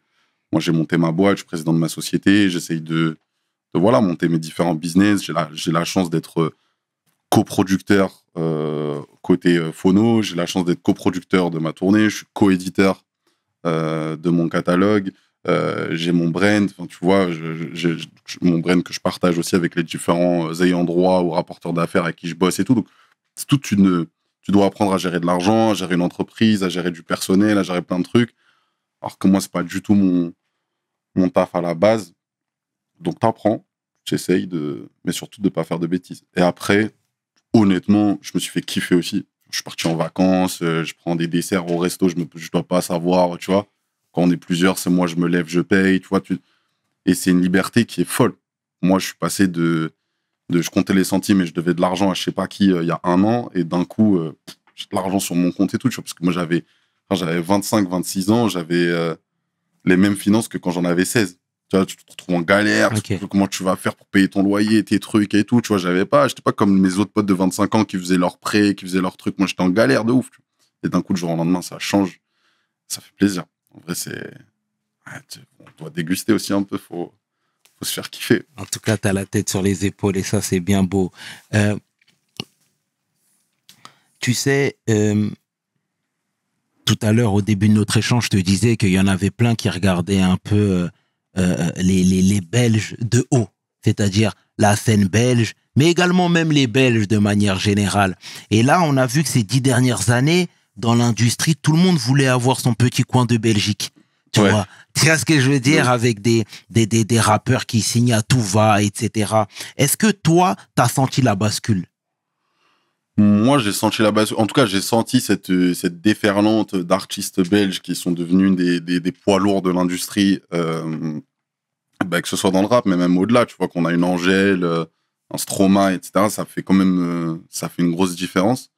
Et qu'effectivement, il y avait un peu ce côté d'un coup, les Belges, on aime bien. Tu vois, les Belges, on vous aime bien. Et aussi ce truc de comme en France, on parle des artistes belges qui fonctionnent, de cette vague d'artistes belges, ben toi, tu peux en bénéficier parce que d'un coup, t'es belge, les gens vont se dire, OK, vas-y, lui, c'est un belge. En Belgique, il se passe des trucs. Ah, vous êtes chaud, les Belges et tout. Donc oui, moi, je pense que il y a plein de moments où ça m'a servi et où c'est grâce à des artistes qui étaient là avant moi pour enfoncer les portes et que moi, quand j'arrive, elles soient déjà ouvertes, tu vois. Donc clairement, moi, je pense que c'est beaucoup plus simple pour moi grâce à ce que Damso a pu faire, à ce que Hamza a pu faire, à ce que Angèle a pu faire. Et donc, je suis content. Et d'un point de vue familial, là, t'es établi, tu deviens l'homme de la maison? Non, pas du tout. Genre, moi, je suis d'une famille où la première chose qu'on a pu me dire, c'est vraiment, c'est gagne ton indépendance, tu vois, et débrouille-toi et tout, et t'inquiète. Genre, donc non, j'ai pas du tout le truc, le syndrome du sauveur où d'un coup, c'est moi qui porte ma famille, qui paye les études des petits, qui paye tous les trucs et tout. Non, tu vois, il y a un côté où, genre, on s'aide, on s'entraide, mais tu vois, j'ai ma grande sœur qui se bagarre de fou, qui a sa famille aujourd'hui, elle a 2 enfants, elle est là, elle a réussi à vraiment... elle, je pense plutôt elle, la femme de la famille, tu vois. Et après, tu vois, bon, là, avec mes frères, on va tranquille et tout, machin. Ma petite sœur qui fait des études de fou aussi. Donc, non. Comme j'ai mes sœurs, c'est pas moi l'homme de ma famille. C'est très bien. Ouais. Et tu disais que dans le milieu, on te regardait, sans transition, bien entendu. Hein, tu disais que dans le milieu, voilà, tu avais gagné ton crédit, hein, j'ai presque envie de te dire, etc. Et pourquoi avoir voulu rester dans cette niche? Moi, c'est une question qu'on me pose beaucoup. Parfois sur le ton de la légèreté, parfois sur un ton plus sérieux. On va pouvoir me dire, ouais, mais pourquoi tu fais pas des hits? Pourquoi tu fais pas des trucs comme ça et tout? Moi, je pense que c'est très simple, c'est que les gens font un amalgame entre... pensent que quand tu fais de la musique, tu peux faire toutes les musiques que tu veux. Moi, j'ai pas la polyvalence qu'ont certains artistes. Et je considère que moi, j'ai un créneau. J'ai un type de chanson que j'aime bien. Voilà, moi, j'aime bien faire j'aime bien faire des morceaux fleuves sans refrain en mode... qui te prennent au trip, qui viennent machin. J'aime bien faire des storytelling, j'aime bien faire des chansons d'amour, j'aime bien faire des chansons tristes, et de temps en temps faire un truc un peu technique, un peu égo trip, machin et tout. Voilà, ça c'est mon créneau, c'est mon univers, c'est les pierres que je polis et que je polirai toute ma vie pour devenir le plus fort là-dedans. Tu vois. Et je pense que j'ai rien à gagner à essayer de faire d'autres choses aux dépens de ce que je sais faire le mieux. Et je pense qu'en vrai, les artistes que moi je trouve les plus brillants, c'est ceux qui ont façonné, qui ont poli une pierre très très longtemps jusqu'à arriver avec l'œuvre avec un grand O, comme disait l'autre, je sais plus quel poète, il disait qu'il cherchait à faire cette œuvre toute sa vie. Moi, c'est ce que je cherche. Donc, toute ma vie, de chanson triste en chanson triste, je cherche à faire tu vois, la plus grande des chansons tristes, la plus stylée, celle que personne pourra faire à ma place. Les trucs dansants et tout, je sais qu'il y a 1000 gens qui sont meilleurs que moi, je leur laisse. Et chacun fait son taf. Et ouais, après, les gens, ils ont à boire et à manger, tu vois. Il y a plein d'artistes, il y a plein de trucs. En tout cas, c'est bien que tu veuilles rester dans ta ligne, dans ce que tu sais faire. Et ce que tu as envie de faire surtout, tu vois, et pas suivre, surtout ça. Voilà, Exactement. pas suivre la vox populi ou ce que les gens veulent, ce que les gens attendent de toi. Il n'y a pas de souci là-dessus. Et tu sais, depuis tout à l'heure, c'est un peu le fil rouge de notre discussion parce que on parle de quartier, on parle d'origine, on parle de sensibilité, plus ou moins. Tu vois, et parfois, il y a beaucoup de gens qui tapent sur la main des rappeurs, entre autres, ou même des artistes, hein, de manière générale, en disant que ils joignaient pas la parole aux actes. C'est-à-dire, on te promet monts et merveilles dans un texte, mais la réalité est tout autre. Ouais. Toi, dernièrement, t'as fait la une. Ouais. Je vais recontextualiser pour les personnes qui n'ont pas vu et qui ne savent pas pour l'instant de quoi je parle. C'est que conflit israélo-palestinien bat son plein, d'accord, je vais rectifier même, plutôt le génocide. Exact. Et toi, tu as décidé de partir, de prendre le bateau, de prendre la mer. Déjà, pourquoi tu as décidé? Moi, avant de te laisser poursuivre, je voyais des capsules où tu étais avec ta copine. où vous passiez des moments simples, mais des moments ensemble. Ouais. Et toutes ces choses-là auraient pu s'arrêter de manière définitive. Mhm. Oui, complètement. Et pourquoi tu as décidé de partir? Ben pourquoi? Parce que je pense qu'on est dans une époque, je crois on l'a peut-être toujours été, mais aujourd'hui, on vit dans un monde qui va profondément mal.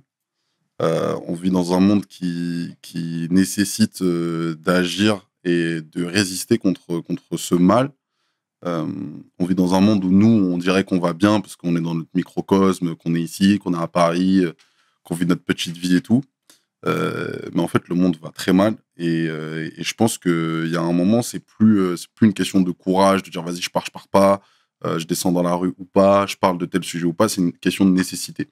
Et aussi parce que en tant qu'individu, plus qu'en tant qu'artiste, en tant qu'individu, forcément, j'ai une sensibilité sur certaines choses et je me sens impuissant à ça, tu vois. Exemple, les images du génocide à Gaza, on les a tous vues, il y a personne qui peut dire je suis pas au courant. Il y a personne qui peut dire j'ai pas vu. Tout le monde a vu, mais tout le monde n'a pas agi. Et c'est normal parce que c'est dur de savoir comment agir. Et moi, le premier, même si je suis sensible à ça, je sais pas. Est-ce que vraiment, quand je partage en story, ça fait la gif? Est-ce qu'une manif, ça change les choses? Je sais pas, on se pose des questions et c'est normal. Et pour moi, la flottie, donc le fait que des citoyens du monde entier prennent des bateaux, prennent la mer pour aller briser un blocus, je trouve que c'est un moyen d'action qui est efficace. Je trouve que c'est ce genre d'action non violente et citoyenne je pense qu'on va raconter dans les livres d'histoire, parce que c'est des choses qui sont des vrais mouvements de résistance. Et donc, pour moi, là, on m'a proposé, tu vois, j'ai pas candidaté pour le faire, on est venu me chercher, et c'était dur. C'est dur comme message à recevoir, parce que c'est le genre de proposition qui te met face à toi-même. Est-ce que tu vas aller au bout de tes idées ou pas? Parce que c'est facile de dire, ouais, moi, je suis grave chaud et tout, machin. En fait, tant qu'on te propose pas, bon, t'as pas à dire non, t'as pas à dire oui, tu vois. Un jour, on m'a proposé, j'avoue, j'étais un peu en mode, est-ce que vraiment je vais aller au bout de mes idées, ou et je comprends les gens tu vois, par exemple, je sais qu'il y a énormément de rappeurs qui ont été démarchés, même avant moi, et on m'a dit que personne n'a accepté vraiment. Et je comprends, je peux pas blâmer les gens, dire, wesh, t'as eu peur et tout, parce que moi aussi, j'ai eu peur de fou. Donc, je comprends les gens qui ont dit non. Et c'est comme ça que je me suis retrouvé à y aller. Surtout parce que je me suis dit, un jour, peut-être, j'aurai des enfants, et je pense que mes enfants, ils verront ça. Ce sera marqué quelque part. Il y a un livre d'histoire qui va raconter l'histoire de ces flottilles, de ces gens qui se sont levés, qui ont été sans les armes, affronter une armée génocidaire. C'est une folie. C'est beau. C'était un défi personnel? Non, il n'y avait pas de défi. J'ai rien à me prouver, et je me suis rien prouvé du tout. J'ai pas l'impression de... Je suis revenu, j'ai encore plus peur qu'avant d'y aller. Tu vois ce que je veux dire? Donc, il n'y a pas de défi où j'ai l'impression d'avoir remporté quelque chose, d'avoir gagné contre quelque chose. Je dirais que c'est plus une sorte d'évidence. Tu vois, par exemple, que j'ai appelé mon daron, de prime abord, je me suis dit, il va être inquiet. Bon, j'avais déjà pris la décision, je me suis dit, il va être inquiet et tout. Et oui, il était inquiet, mais en même temps, il m'a dit, on n'a pas le choix. À un moment, on vit dans une époque où, en fait, il va falloir y aller. Et tu sais, moi, je viens d'une famille algérienne, donc forcément, la colonisation, elle est encore très, très imbibée dans nos murs. Et donc, l'histoire de l'indépendance, aussi de la lutte des peuples pour leur indépendance, et la Palestine, c'est ça. Et puis, tu vois, il y a une histoire très conjointe. Et au-delà de ça, sur plein de... Tu vois, moi, par exemple, j'ai un ami très proche qui a vécu le génocide au Rwanda, et qui se souvient, et même s'il était enfant, et qui me disait, que ce dont je me rappelle quand j'étais petit, c'est que j'en voulais au monde parce que personne venait. C'est comme cette impression on a l'impression qu'on est, que soit les gens ne nous voient pas, soit ils nous voient et ils nous laissent là, tu vois. Et c'est fou de me dire que on était là aux yeux du monde et que personne faisait rien. Et lui transposer ça au peuple palestinien, il dit, aujourd'hui, je suis témoin d'un génocide en 4K, je le vois en direct sur mon téléphone, sur Insta et tout, et pourtant on reste là. Enfin, on reste là, on n'a pas de... Et ça m'avait touché parce que c'était une discussion qui était très profonde. Et où je me suis dit, à un moment, en fait, faut arrêter de se poser des questions. Tu montes sur le bateau, t'y vas et on verra ce qui se passe, tu vois. C'est très brave. Et je salue ton courage, hein, sincèrement. Et tu disais que ton père était très terre à terre et qu'il t'avait quelque part même encouragé à aller, plus ou moins, même si c'était pas fait dire. Et la maman, donc, parce que c'est toujours les rapports entre un fils et une maman sont toujours particuliers. Qu'est-ce qu'elle t'a dit? Franchement, c'était... en fait, elle... elle m'a, même en sachant que j'allais partir sur la flottille, elle me parlait rarement de la flottille en tant que telle. Elle me parlait surtout des images qu'elle voyait des enfants et des enfants qui mouraient de faim, des enfants qui mouraient sous les bombes. Et elle m'expliquait à quel point c'était que si elle pouvait partir, elle serait partie aussi. Donc en vrai, mes deux parents, ils m'ont pas empêché d'y aller, quoi. Et comme je viens de te le dire, c'est tout à ton honneur et merci pour cette leçon de courage, hein, sincèrement. Alors, on t'a démarché, on vous a démarché, parce que comme tu l'as dit, et à juste titre d'ailleurs, ça venait de partout. Quel assaut t'a démarché? C'est une asso qui s'appelle Thousand Madlins, qui existe depuis très longtemps. En fait, si tu veux, il y a des coalitions qui existent avec des assos du monde entier, des antennes locales, des antennes régionales. Donc c'est vraiment, même moi, je comprends pas tout, tellement il y a plein de gens qui sont impliqués là-dedans et tout. Et donc, assos citoyennes, vraiment des gens qui sont comme toi et moi, comme nos darons, et je trouve ça fou, trop beau de voir à quel point les gens, ils mettent de leur temps, de leur énergie pour des causes nobles. Et en fait, le Madeleine, c'est un bateau qui était déjà parti il y a quelques mois et qui avait été intercepté. Et ils ont appelé ça Thousand Madeleines en disant si vous en arrêtez un, on vous en renvoie 1000. Et donc, ils se sont bougés avec beaucoup de gens. Il y a plein de flottilles qui sont parties. Il y avait une flottille, genre une semaine avant nous, qui avait été interceptée. Nous, on a été interceptés le 8 octobre. Et là, ils en préparent d'autres. Ils veulent repartir, plein de bateaux et tout. Donc, c'est beau. Et donne-nous un peu la vision de l'intérieur. Parle-nous, de ce que nous, on n'a pas vu. De ce qu'on n'a pas vu, de ce que vous n'avez pas vu.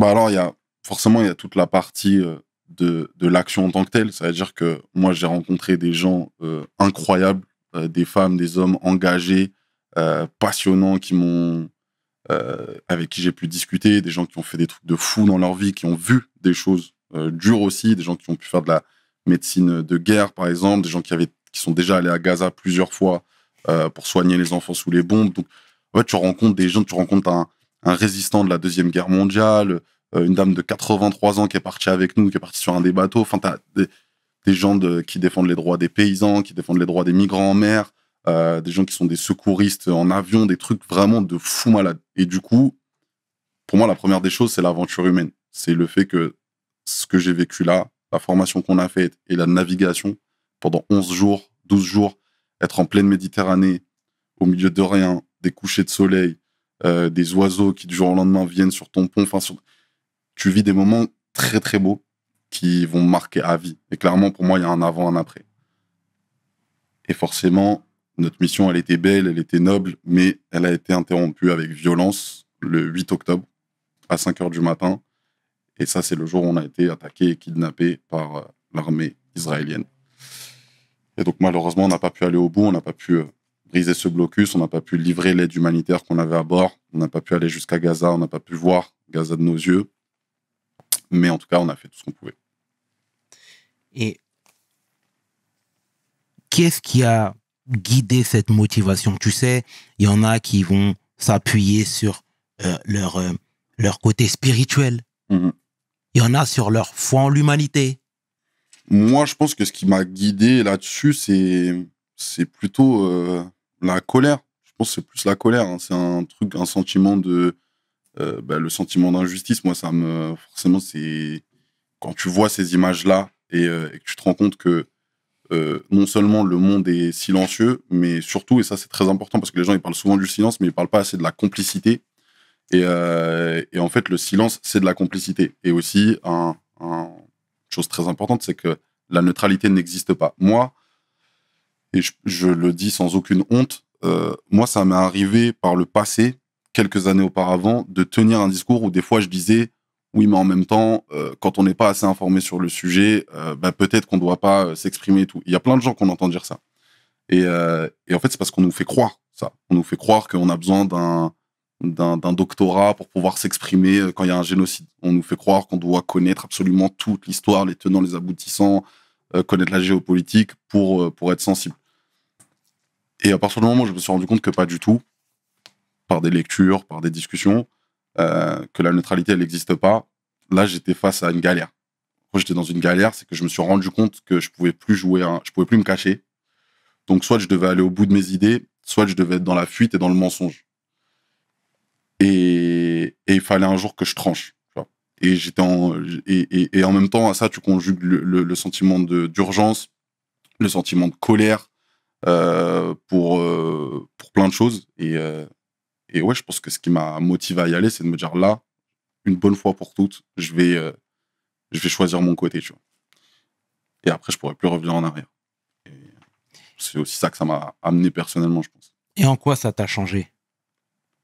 En quoi ça m'a changé? Je pense que ça m'a, dans le bon sens du terme, bien sûr, parce que ça peut être mal interprété, mais pour moi, c'est quand même le mot, que ça m'a quand même radicalisé, dans le sens de, aujourd'hui, je n'accepterai plus ce qui permet à ce que j'estime mal de continuer d'exister.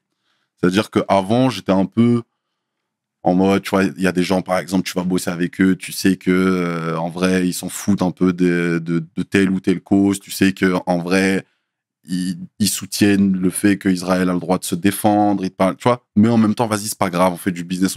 Aujourd'hui, il n'y a plus ça. Tu vois, c'est-à-dire aujourd'hui, pour moi, il y a soit on est ensemble et on est contre le fait que des enfants puissent mourir en toute impunité, soit Enfin, pour moi, il y a plus de. C'est pas qu'il y a plus de dialogue possible parce qu'il y a des gens qui sont là pour dialoguer, heureusement. Juste moi, personnellement, en ayant été sur le bateau, en ayant mis ma vie en péril et tout, quand je reviens là, il y a des trucs que je peux plus, tu vois. Il y a des trucs que je peux plus, des hypocrisies que je peux plus voir, des gens, je peux plus serrer leurs mains et tout, et tant mieux. Tu vois, il y a un moment, frère, faut toujours se dire que tout ce qu'on fait, c'est un rapport de force. Il y a des gens qui ont des intérêts et qui sont pas les nôtres. Et moi, ces gens-là, en fait, je veux plus parler avec eux parce que pendant des années, on a essayé de leur prouver, de leur montrer des images, de les raisonner, de les amener du côté de la vérité. Si aujourd'hui, ils sont pas avec nous, ils le seront probablement jamais. Donc, c'est des menteurs, c'est des gens, il faut leur retirer la parole. Moi, je suis pas pour le truc de on débat avec tout le monde et on donne non, un mec qui vient défendre ce que Israël fait aujourd'hui, par exemple, je parlerai pas avec lui. J'ai rien à... Parce que de toute façon, je suis pas prêt à changer d'avis, donc ça sert à rien qu'on débatte. Un débat, je veux bien le faire si je suis, tu vois, c'est pour apprendre des choses et tout, mais parler avec un mec où je sais que je le changerai pas, il me changera pas, ça sert à rien. Donc c'est un peu ce postulat-là que ça m'amène. Est-ce que tu t'émeus de tous les génocides? Oui, bien sûr. Et ça, c'est un truc aussi où on s'en rend compte, par exemple, ce qui nous change sur le voyage. Tu vois, on a beaucoup l'impression, on va se dire, par exemple, les gens qui vont monter sur les bateaux, qui vont aller jusqu'en Palestine et tout, ça va être plus, par exemple, je sais pas, les rebeux, les gens qui ont, tu vois, l'Algérie, la Palestine, tu vois, ils ont une histoire conjointe et tout, donc c'est normal. Sauf que moi, je me suis retrouvé sur les bateaux avec 80-90% de gens qui n'ont rien à voir avec la Palestine. Ils ont pas, c'est pas des rebeux, ils ont pas des parents qui ont machin, je me suis retrouvé avec des juifs, je me suis retrouvé avec des blancs, avec des gens, il y a tous les pays d'Europe, mais il y avait aussi les États-Unis, il y avait aussi l'Australie, il y avait le Canada, il y avait la Corée du Sud, la Malaisie. En fait, tu as des gens du monde entier qui viennent.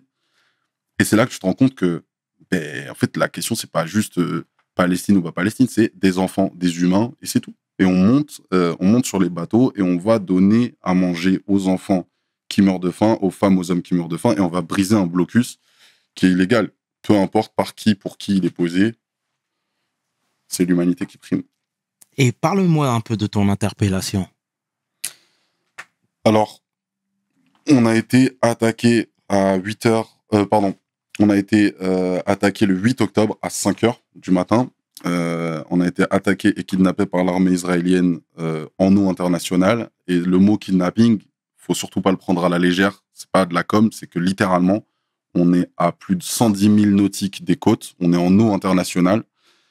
Et il y a des dizaines et des dizaines de soldats qui montent à bord de nos petits voiliers Moi, je me retrouve avec 5 soldats à bord de notre voilier, des militaires, comme dans les films, armes de guerre, braqués sur nous, les lasers partout. Moi, j'ai un canon froid, chromé, je le sens derrière mon cou, je me dis ça y est, c'est fini. Ils arrivent, ils cassent nos caméras, ils jettent nos médicaments à la mer, ils coupent toutes les communications, ils coupent les câbles, ça met des coups de crosse sur les caméras, etc., histoire de vraiment pouvoir faire ce qu'ils veulent sans être vus. Et puis là, ça commence. On est officiellement interpellé. Il y a plein de... C'est très long, mais en gros, on est embarqué à bord d'un navire de guerre gigantesque, genre vraiment qui fait la taille d'un bâtiment.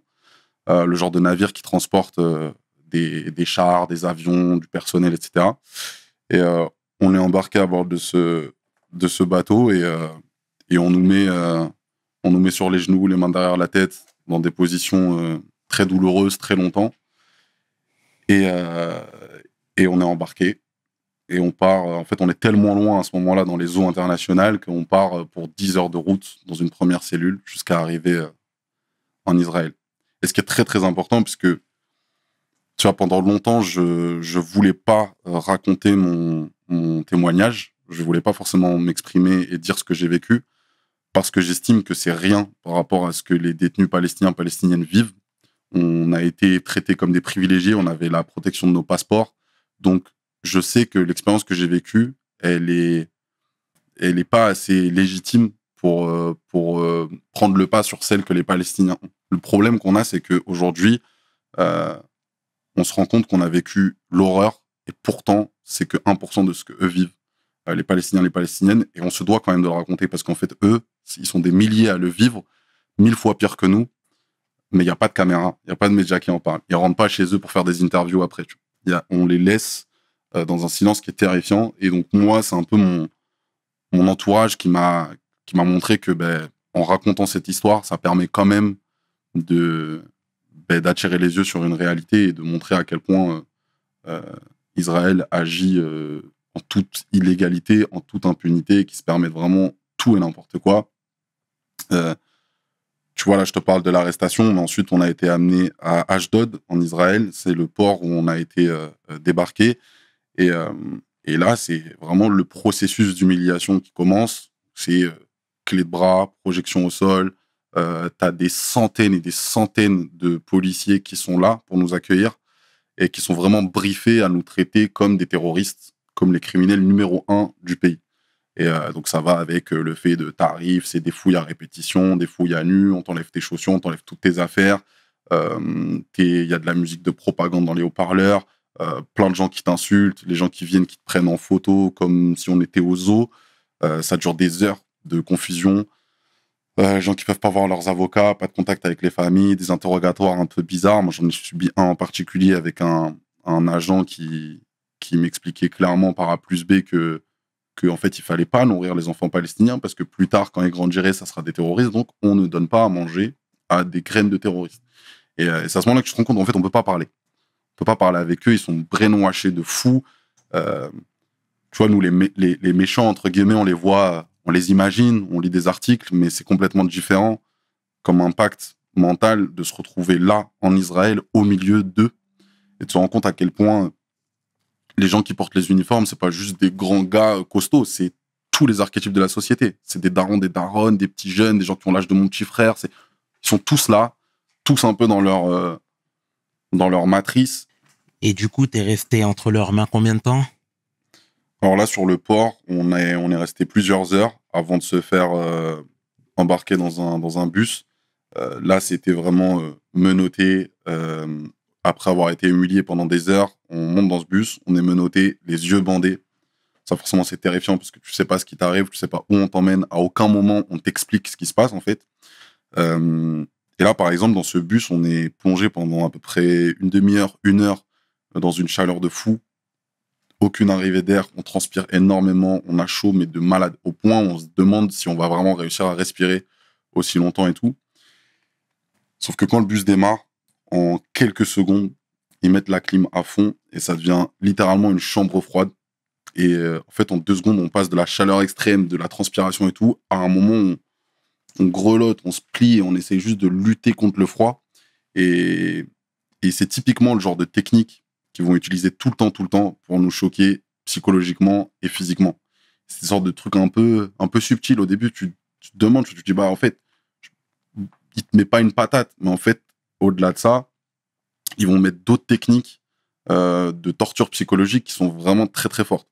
Et après, il y a bien sûr des gens d'autres équipages qui ont été roués de coups, des gens qui se sont fait vraiment, des meufs qui se sont fait tirer par les cheveux pendant des heures, des gens qui se sont fait priver de leurs médicaments. Il y a une dame de 83 ans quand même qui avait besoin d'un médicament très important. Il y a un soldat, il est arrivé volontairement parce qu'il l'a vu tenir ce médicament dans les mains, il l'a attrapé, il l'a jeté à la mer, exprès. Et le but, c'est vraiment de te mettre le plus à mal.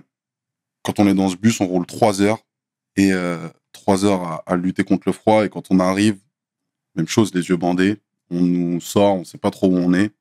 Et en fait, quand j'enlève le bandeau, je me rends compte qu'on est dans une cage entassée, une cage qui fait la taille de cette pièce à peu près, sauf qu'on est 100 dedans.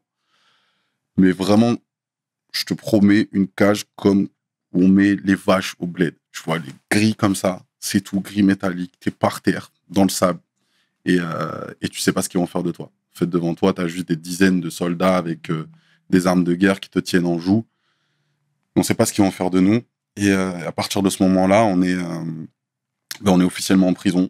Et il y a tout le processus d'entrée, le faux médecin qui est soi-disant une sorte de visite médicale où en fait tu rentres dans un bureau, il y a juste un keumé, il te prend en photo avec une webcam et il te dit voilà, c'est bon, c'était la visite médicale. Et je me rappelle avoir demandé, il y avait un officier à côté de moi, je lui ai dit mais attends, là c'était lui le médecin qu'on était censé voir depuis et tout. Il m'a dit ouais, c'était le médecin. C'était en mode, mais je lui ai demandé mais pourquoi le médecin il a une arme? C'est bizarre, j'ai jamais vu ça. Et en fait, le médecin, il va jamais te poser des questions sur ton état de santé, il va juste te prendre en photo et c'est tout. Et après, on est amené en cellule. On avait une cellule collective de 8 personnes. Enfin, moi, en tout cas, j'avais une cellule, on était 8 dedans. Puis là, la cellule, c'est rien. Cellule insalubre, privation d'eau, privation de nourriture, pas de contact avec nos familles, pas de contact avec nos avocats, pas de contact avec les consuls. Très faim, très soif. Et tu te retrouves là, les lits dégueulasses et tout. Tu dois apprendre à juste passer le temps et à essayer de passer à autre chose. On a fait 3 jours de détention à peu près, mais en gros, épisodiquement, faut savoir que ils rentraient dans nos cellules à peu près toutes les 3 heures pour nous réveiller et nous traumater un peu. Donc, c'est-à-dire quand ils rentrent, c'est pas juste ils rentrent tranquilles, ils rentrent armés, ils te font te lever de ton lit. Les premières fois, j'avais vraiment l'impression que ça ressemblait plus à une sorte d'exécution qu'à un comptage. Et en fait, le but, c'est que jamais tu puisses rentrer dans un sommeil profond. À côté de ça, tu as par exemple une télévision qui diffuse les images du 7 octobre. C'est des images qui sont terrifiantes, très dures à voir. Et elles sont là en boucle, tout le temps. Comme pour te dire, t'en es coupable. Tu vois. Et puis, il y a un jour, on nous sort, on m'amène dans une sorte de petit container à l'intérieur de la prison. Tu vois, un petit container. Là, il y a une dame qui a une robe et qui me dit voilà, je suis la juge. Et ceci est votre jugement. Et je me dis, ah ouais, bizarre quand même. Ça se voit que vraiment, ils l'ont monté en 2-2, en chap-chap, le container, et que ça y est, c'est un jugement. Et pas d'avocat, pas le droit de parler. Tu réponds juste à 3 questions par oui ou par non. Et après, elle te dit, voilà, la sentence est donnée. Vous allez rester en prison jusqu'au moment où on vous déportera. Et donc, ça y est. Genre, là, t'es dans un tribunal en plastique et t'es devenu officiellement un criminel sans pouvoir te défendre, sans pouvoir avoir d'avocat. Je te passe les gens dont on n'a pas eu de nouvelles, des gens pendant 24, 48 heures, ils sont rentrés en prison avec nous, on les a pas vus. Isolement, ils reviennent avec des hématomes partout, en état de choc. Et puis ça dure plusieurs jours comme ça, il y a beaucoup de provocations. En fait, le but, c'est de te mettre à mal psychologiquement pour te faire craquer, te rendre violent et ensuite pouvoir te tabasser, te foutre à l'isolement avec un prétexte. Tout ce qu'ils attendent, c'est que tu puisses pousser, que tu puisses répondre. Donc ça va vraiment te mettre dans des situations où tu es en train de marcher juste pour un transfert et on va te foutre dans un coin, front contre front, un keumé, il va t'agresser jusqu'au moment où parfois des keumés plus petits que toi et tout, tu vois, qui sont pas armés, rien du tout, il vient, il te provoque, il te postionne dessus et toi, et tu dois te retenir tout le temps. Le plus dur, c'est de voir les gens souffrir de voir des camarades à toi se prendre des coups et tu peux rien faire. Et ça, c'est le genre de truc qui peut te trauma à vie, je pense. Et puis, au bout du 3e jour, on est réveillé brusquement vers 5-6 heures du matin.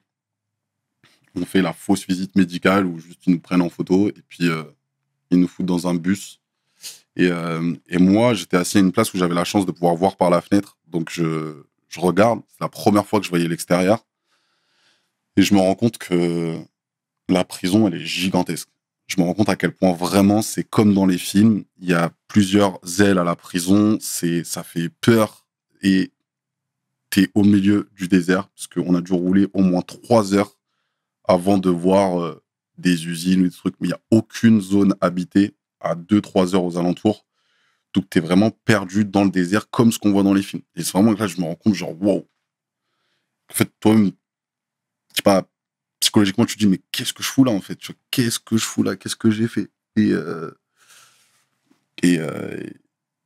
puis, la prison aussi, c'est vraiment une prison à haute sécurité qui a été construite que pour accueillir les plus grands criminels, les terroristes et tout. Donc, le but, c'était vraiment de nous choquer, tu vois, de nous montrer à quel point ils voulaient nous faire craquer. Et on était très proche, en fait, de Gaza à ce moment-là. Donc, parfois, en cellule, on entendait les avions de combat, on entendait les bombardements. Et on est à 30 minutes de Gaza. Vraiment, c'est juste à côté, tu vois.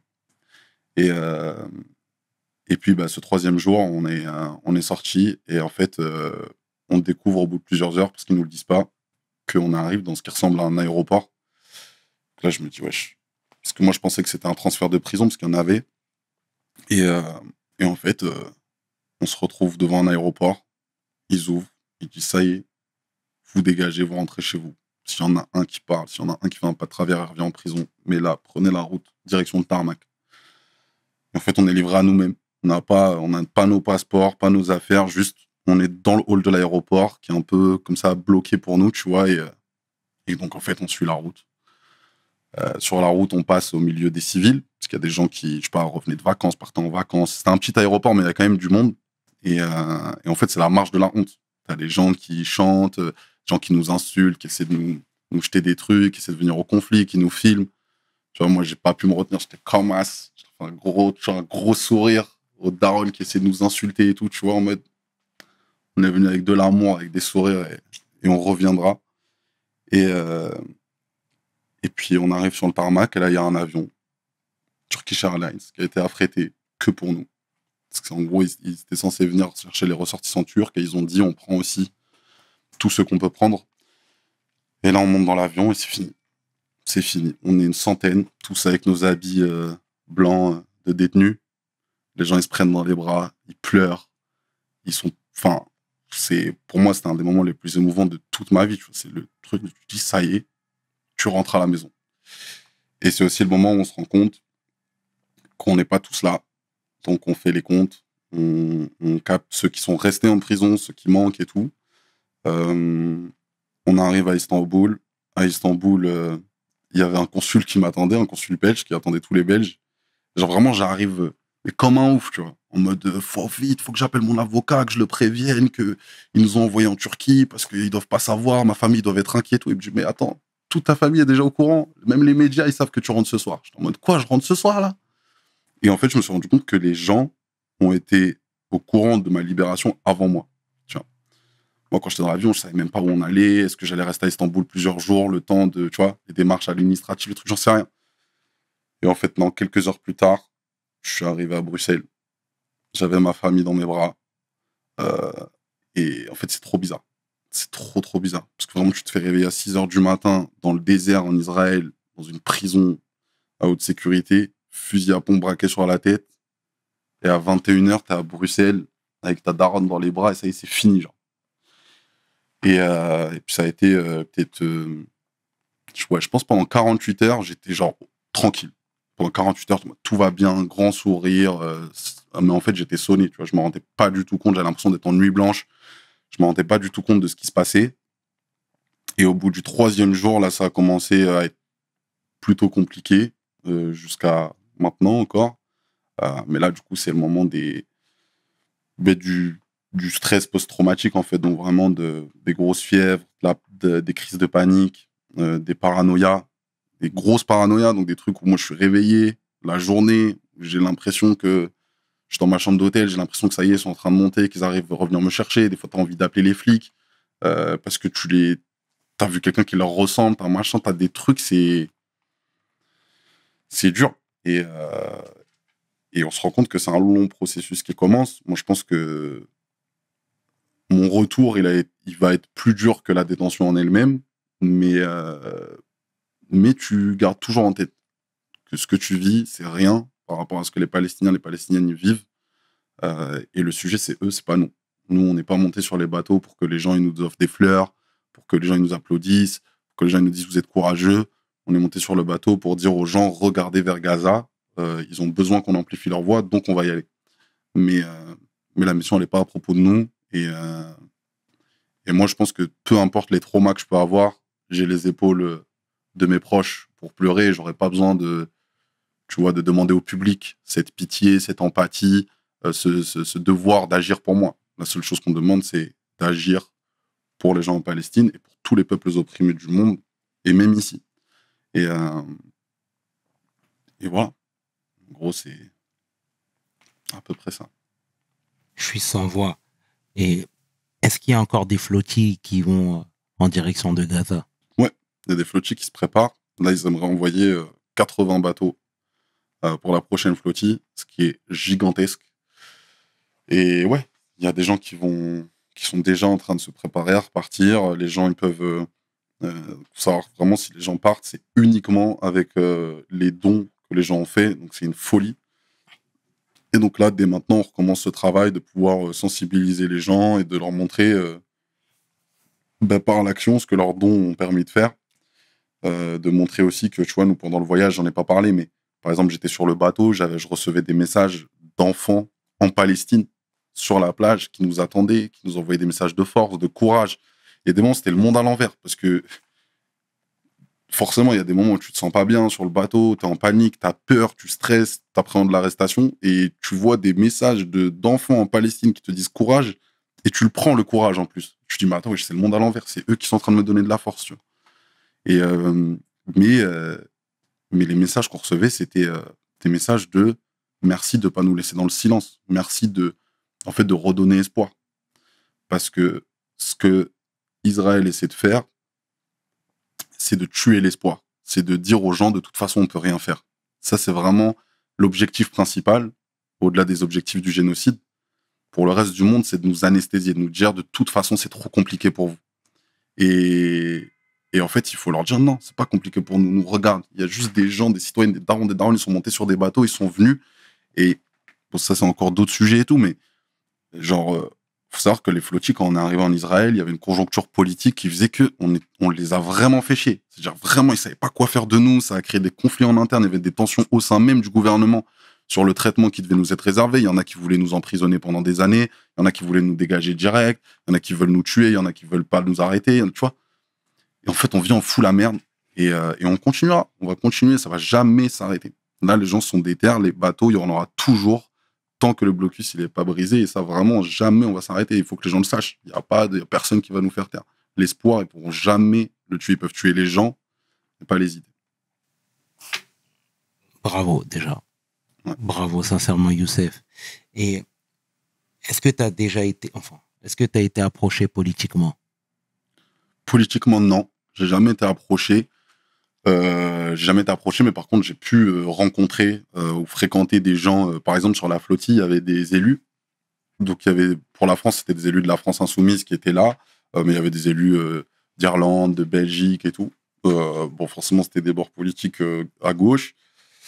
Donc, non, moi, je suis pas comment dire, proche d'un parti politique ou de personnalité politique plus que d'autres. Par contre, il y en a à qui j'hésite pas à donner l'heure parce que je pense qu'il y a une nécessité de devoir quand même passer par les urnes dans le monde dans lequel on vit et que même si je crois pas forcément au parti, même si je crois pas aux élus, je crois à l'importance d'un écosystème dans lequel on évolue. Ça, c'est beaucoup de théories à gauche et tout, mais c'est que il faut surtout pas négliger le fait que quand on lutte, on est dans un environnement avec des paramètres et souvent avec un cadre légal et qui est régi par le régime politique dans lequel on est.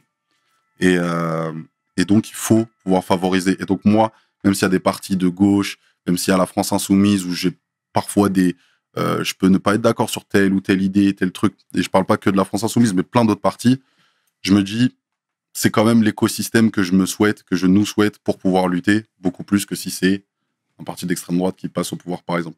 Donc, je crois que c'est quand même important de donner l'heure et de donner de la crédibilité à certains partis politiques qui permettraient juste de créer un écosystème pas trop dur, et après, on en demandera plus. Et c'est pas parce que demain, je sais pas, il y a la France insoumise au pouvoir ou un autre parti de gauche et tout, qu'on va rester les bras croisés. On leur demandera toujours de rendre des comptes, on va toujours être sur leur côte, tout le temps. Mais c'est quand même mieux à gauche qu'à droite. Et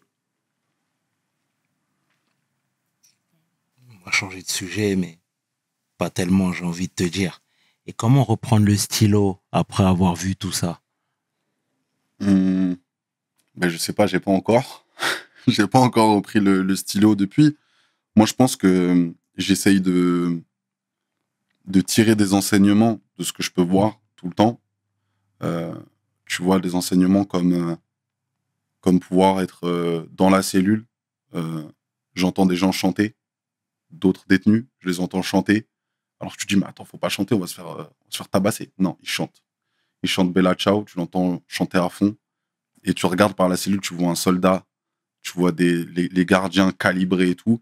Et en fait, tu te rends compte que c'est eux qui nous enferment, mais c'est nous qui sommes libres. Il y a plein d'autres choses pour moi qui m'ont permis de...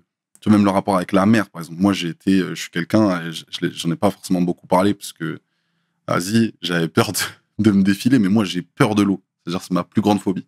Il y a des gens, c'est les araignées, les serpents, les trucs. Moi, c'est l'eau. J'ai failli me noyer quand j'étais gamin et tout. Depuis, je me suis juré, jamais de ma vie, j'irai en mer. Jamais de ma vie, je monte sur un bateau. Jamais je nage, jamais machin. Je sais, j'ai appris à nager il y a 2 ans. Enfin, je suis terrifié. C'est ma plus grande phobie, l'eau, tu vois. Et là, malheureusement, je pouvais pas faire autrement. J'ai pris la mer.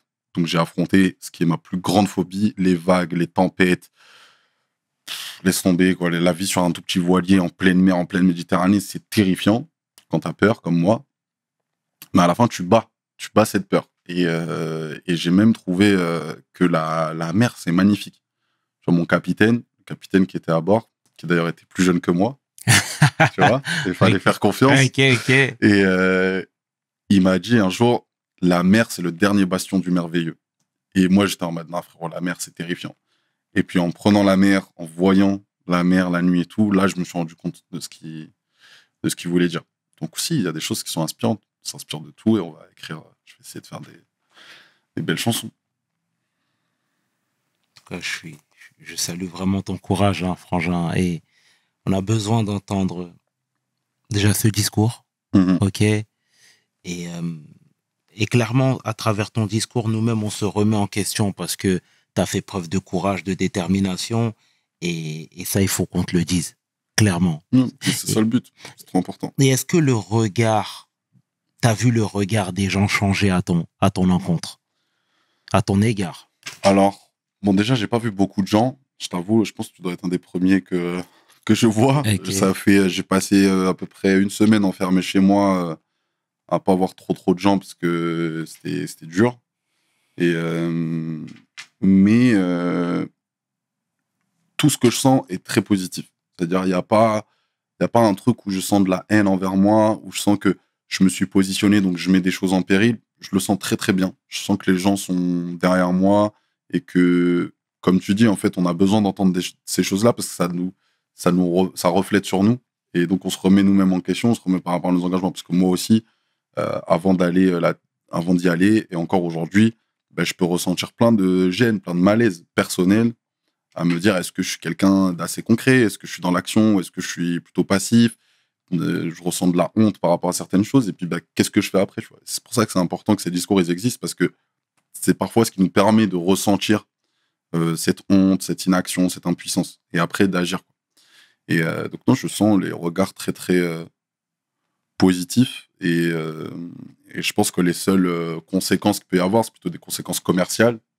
Je commence déjà à capter l'impact économique que des prises de position peuvent avoir. J'ai perdu un très très gros contrat là récemment. Avec qui? Avec une grosse marque en Belgique, je peux pas citer le nom, mais c'est une grosse marque de retail qui a organisé un showcase. Showcase privé, tu vois, les showcases privés, tu viens, pour nous les petits artistes où on est là, on cravache toute l'année, on fait des concerts à perte et tout, tu te remets sur les showcases. Et donc même chose, tu te retrouves avec des marques avec qui tu t'entendais très bien, qui te disent on bossera pas avec un artiste qui s'est autant affirmé et tout. Et je pense que c'est ça l'enjeu aujourd'hui, c'est que les gens, il faut toujours remettre en question la portée concrète de nos engagements, parce que c'est devenu acceptable de parler, mais pas de casser l'ambiance. Donc en fait, si tu mets une story sur la Palestine vite fait, ça va. On va pas, limite, c'est bien, tu vois. Par contre, si tu commences à nommer des trucs, à nous parler d'action, à nous parler de moyens de se mobiliser, là, tu casses l'ambiance. Et donc les gens, ils veulent pas que tu casses l'ambiance. Il faut que le militantisme, il reste en surface. Tu vois, tu peux parler, tu peux mettre un drapeau si tu veux, tu peux crier et tout, mais commence pas à trop réfléchir, à trop intellectualiser, tu vois. Et moi, ces gens-là, je les combats. On va pas rester en surface. Il faut toujours se poser la question de qu'est-ce qu'on fait après et est-ce que ça a réellement des conséquences pour les gens qui souffrent. Il faut arrêter de dire c'est mieux que rien. Non. Le c'est mieux que rien, ça n'existe plus. Aujourd'hui, on veut le mieux. Tu vois, on veut pas faire le minimum et puis c'est mieux que rien. Non. C'est pas assez. On va toujours aller chercher plus. T'as cette flamme qui est en toi, pardon, et ça depuis toujours. Tu vois. Mais et merci encore une fois pour cette transparence et pour ces mots.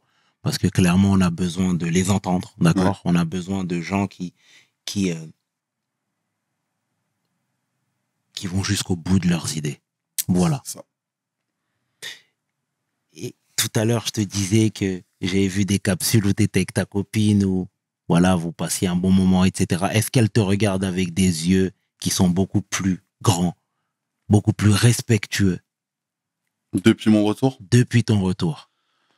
Je pense que ce qui est plutôt beau à voir avec elle, par exemple, c'est que le fait de te voir avec des yeux grands, des yeux respectueux, des yeux admiratifs, des yeux amoureux, c'était déjà le cas avant. Il n'y a pas besoin de monter sur un bateau, tu n'as rien à prouver. Tu vois. Au même cas que ma famille, par exemple. Après, bien sûr, ce que ça peut amener, c'est... Je pense qu'il y a un côté où il n'y a rien à faire. Comme tu dis, tout ce qu'on vivait de plus beau, de plus doux, tous nos privilèges, en fait. Parce que c'est un privilège de pouvoir se balader avec sa meuf, d'aller au resto tout le temps, kiffer, de ne pas avoir de problème dans sa vie et tout, c'est un privilège. Et les gens, ils ne peuvent pas faire ça partout dans le monde. Et de se dire que là, ça peut prendre fin, forcément, il y a un côté, t'es rentré à la maison après t'être mis en danger, après avoir fini en prison, après avoir été entre les mains d'une des pires instances sur Terre, tu vois, de ce que l'humanité a fait de pire. Ouais, il y a un truc de reviens à la maison, remets-toi et on est là pour toi, tu vois. Et tout à l'heure, tu parlais de l'assaut. Est-ce qu'ils ont prévu des choses pour je sais pas comment pour vous, tout simplement. Ouais. C'est-à-dire, vous faire accompagner, aller voir des professionnels de la santé, parce que tout à l'heure, tu as dit que tu avais passé 3 jours entre leurs mains, mais 3 jours, c'est une éternité pour ce que tu as vécu, tu vois. Et il y en a qui n'en reviennent jamais. Complètement. Alors ouais, il y a des choses qui sont prévues par l'association, ce qui est... En fait, c'est gigantesque le nombre de gens qui sont investis sur ce genre d'organisation, y compris des médecins, des professionnels de la santé, des psys, des gens qui ont vécu des expériences similaires, tu vois, même des experts juridiques, des avocats, plein de gens. Donc clairement, on a la possibilité de pouvoir se faire accompagner psychologiquement par la suite, de pouvoir parler, de pouvoir même discuter avec les autres, tu vois, des gens avec qui on était sur les bateaux, comment tu vis ton retour, poser des questions, se rendre compte qu'en fait, il n'y a personne qui dort la nuit. Donc, tu dis, ok, c'est bon, je ne suis pas tout seul, tu vois. Mais ce qui est le plus grand challenge du stress post-traumatique, c'est la temporalité. Et moi, on va dire, le bien dans ce mal, c'est que mon stress s'est manifesté assez tôt. Tu vois, mon trauma s'est manifesté assez tôt. Il y a des gens chez qui ça va prendre des semaines, des mois, voire des années avant d'exploser, tu vois. Et donc, c'est important de s'en rendre compte le plus vite possible et de le traiter. Et donc, ouais, il y a des thérapies qui existent. Moi, tu vois, j'ai aucune honte à dire, voilà, je suis allé, frère, je me sentais tellement en détresse, tellement peur, tellement pas bien. J'étais sur les genoux, je suis allé voir un psy, je lui dis, sauve-moi, frère, tu vois, genre, sauve-moi, je suis pas bien là, tu vois, je peux plus dormir, je peux plus parler avec les gens, je suis parano, t'es sous le choc, tu vois. Et du coup, ouais, tu vas voir un professionnel, je dis, vas-y. Et puis après, moi, j'ai eu la chance de tomber sur quelqu'un d'assez cool, en tout cas que j'ai bien senti. J'ai pas encore commencé la thérapie, mais ça va commencer bientôt. Et juste, ça fait du bien de se sentir qu'un professionnel mette les mots sur ce que tu ressens, te dise dans les yeux, tu vois, il m'a parlé français, il m'a dit, tu vas vivre un enfer dans les prochaines semaines, ça va être très, très dur, mais c'est juste un mauvais moment à passer. Tu vois. Et après, ça va aller, tu vas guérir de tout ça. Et je pense, voilà, on a survécu à la prison, on va essayer de survivre à l'après, tu vois. Et sans transition, pourquoi tu as décidé de vivre à Paris? Pourquoi j'ai décidé de vivre à Paris? En vrai, j'avais toujours, depuis que je suis petit, surtout avec la musique, ce rêve de un jour aller vivre à Paname, truc, tu vois, en mode, tu sais, ça nous a fait rêver et tout.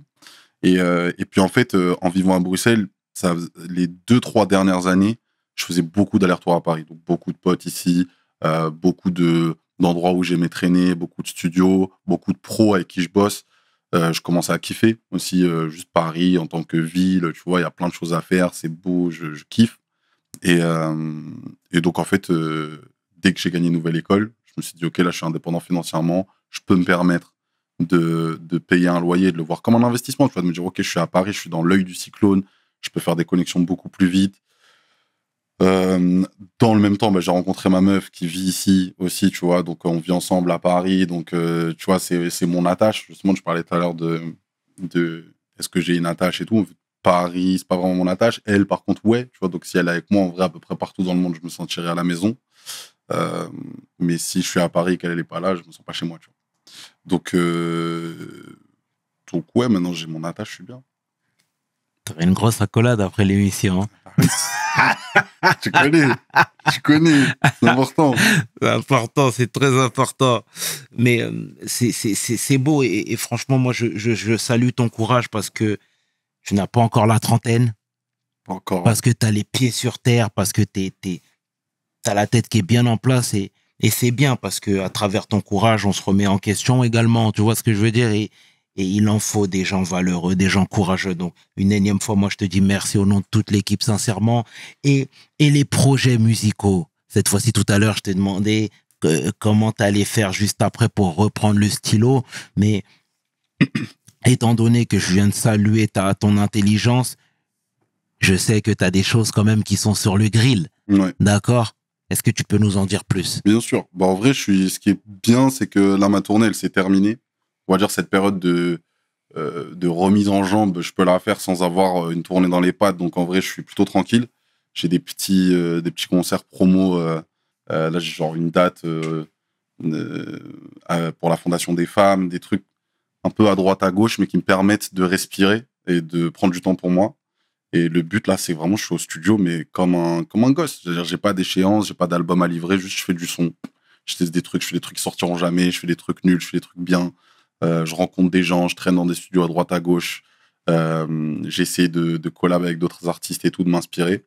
Et là, je sens que comme j'ai besoin de passer à autre chose, de laisser ce chapitre flotti derrière moi, tu vois, et tous les traumas qu'il comporte, comme j'ai besoin de passer à autre chose, la musique, c'est mon outil. Et initialement, à la base, je comptais pas sortir de titre avant un petit moment. Mais là, vas-y, j'ai la dalle. Genre, j'ai des morceaux, ils sont prêts. Je suis en mode, vas-y. Donc là, j'en ai reparlé avec mon équipe en mode, vas-y, j'ai envie de sortir un titre bientôt. On s'en fout, pas de promo, pas de truc. Juste, je le sors, même s'il n'y a pas de playlist et tout. J'ai envie de faire du son, j'ai envie de me remettre dedans, tu vois. Et donc, ce sera ma dernière question, mon cher frère. Est-ce qu'après cet épisode, t'as reçu, enfin, t'as eu le sésame pour ouvrir beaucoup plus de portes? Alors, Tu comprends ce que je suis en train de te je vois dire? très bien ce que tu veux dire. Moi, je sais pas s'il y a vraiment un sésame, un trophée personnel, un truc qui me profite à moi directement. Par contre, ce que j'estime être une victoire, c'est que ça a délié beaucoup de langues du fait que c'était moi qui étais sur le bateau. Et c'est moi qui étais enfermé, qui était entre les mains de l'armée israélienne, qui était porté disparu, il fallait mettre la pression, il fallait partager. Et donc j'ai vu beaucoup de gens influents qui sont pas forcément à même de se prononcer habituellement, et là se sont prononcés. Tu vois. Et moi, ça, c'est des choses que je trouve intéressantes. C'est que tu reviens et tu dis, OK, là, les gens, ils commencent à capter que, en fait, il faut parler. Tu vois, c'est plus un luxe de, ouais, j'ai pas trop envie de m'exprimer là. En fait, ça y est, tu vois, faut parler. Et que, tu vois, il y a un côté de secouer l'arbre, et je suis content parce que je vois qu'il y a du mouvement. Il y a un truc qui se passe, que les gens commencent à avoir vraiment de plus en plus. Tu sais, dans la musique, on a un côté un peu comme ça. Comme quand je te dis, est-ce que tu veux venir poser sur mon bois mal? Toi, tu vas me dire non, j'ai pas le temps. Mais si je te dis, ouais, mais il y a déjà un tel, l'autre, machin qui a posé. Est-ce que tu veux poser? On a un ego qui fait, ah, si tout le monde y va, vas-y, moi aussi j'y vais, tu vois. Et c'est ce que je trouve intéressant aussi avec les causes. C'est qu'il faut jouer avec là-dessus, comme sur les pétitions. Il y a des gens, ils signent pas des pétitions, mais quand tu leur dis que tous leurs collègues, ils l'ont signé, ils vont dire, ah ouais, moi aussi je signe, tu vois. Je veux pas ne pas être dans le coup. Et aujourd'hui, c'est faire de ce coup un truc engagé, un truc utile. Et de faire comprendre aux artistes. Moi, je crois beaucoup au mimétisme, au fait qu'il faut qu'il y ait des gens qui se lancent en premier, qui prennent les premiers coups, tu vois. Mais derrière, ça va suivre. J'ai confiance. Et parce que les gens, ils ont un intérêt aussi, tu vois.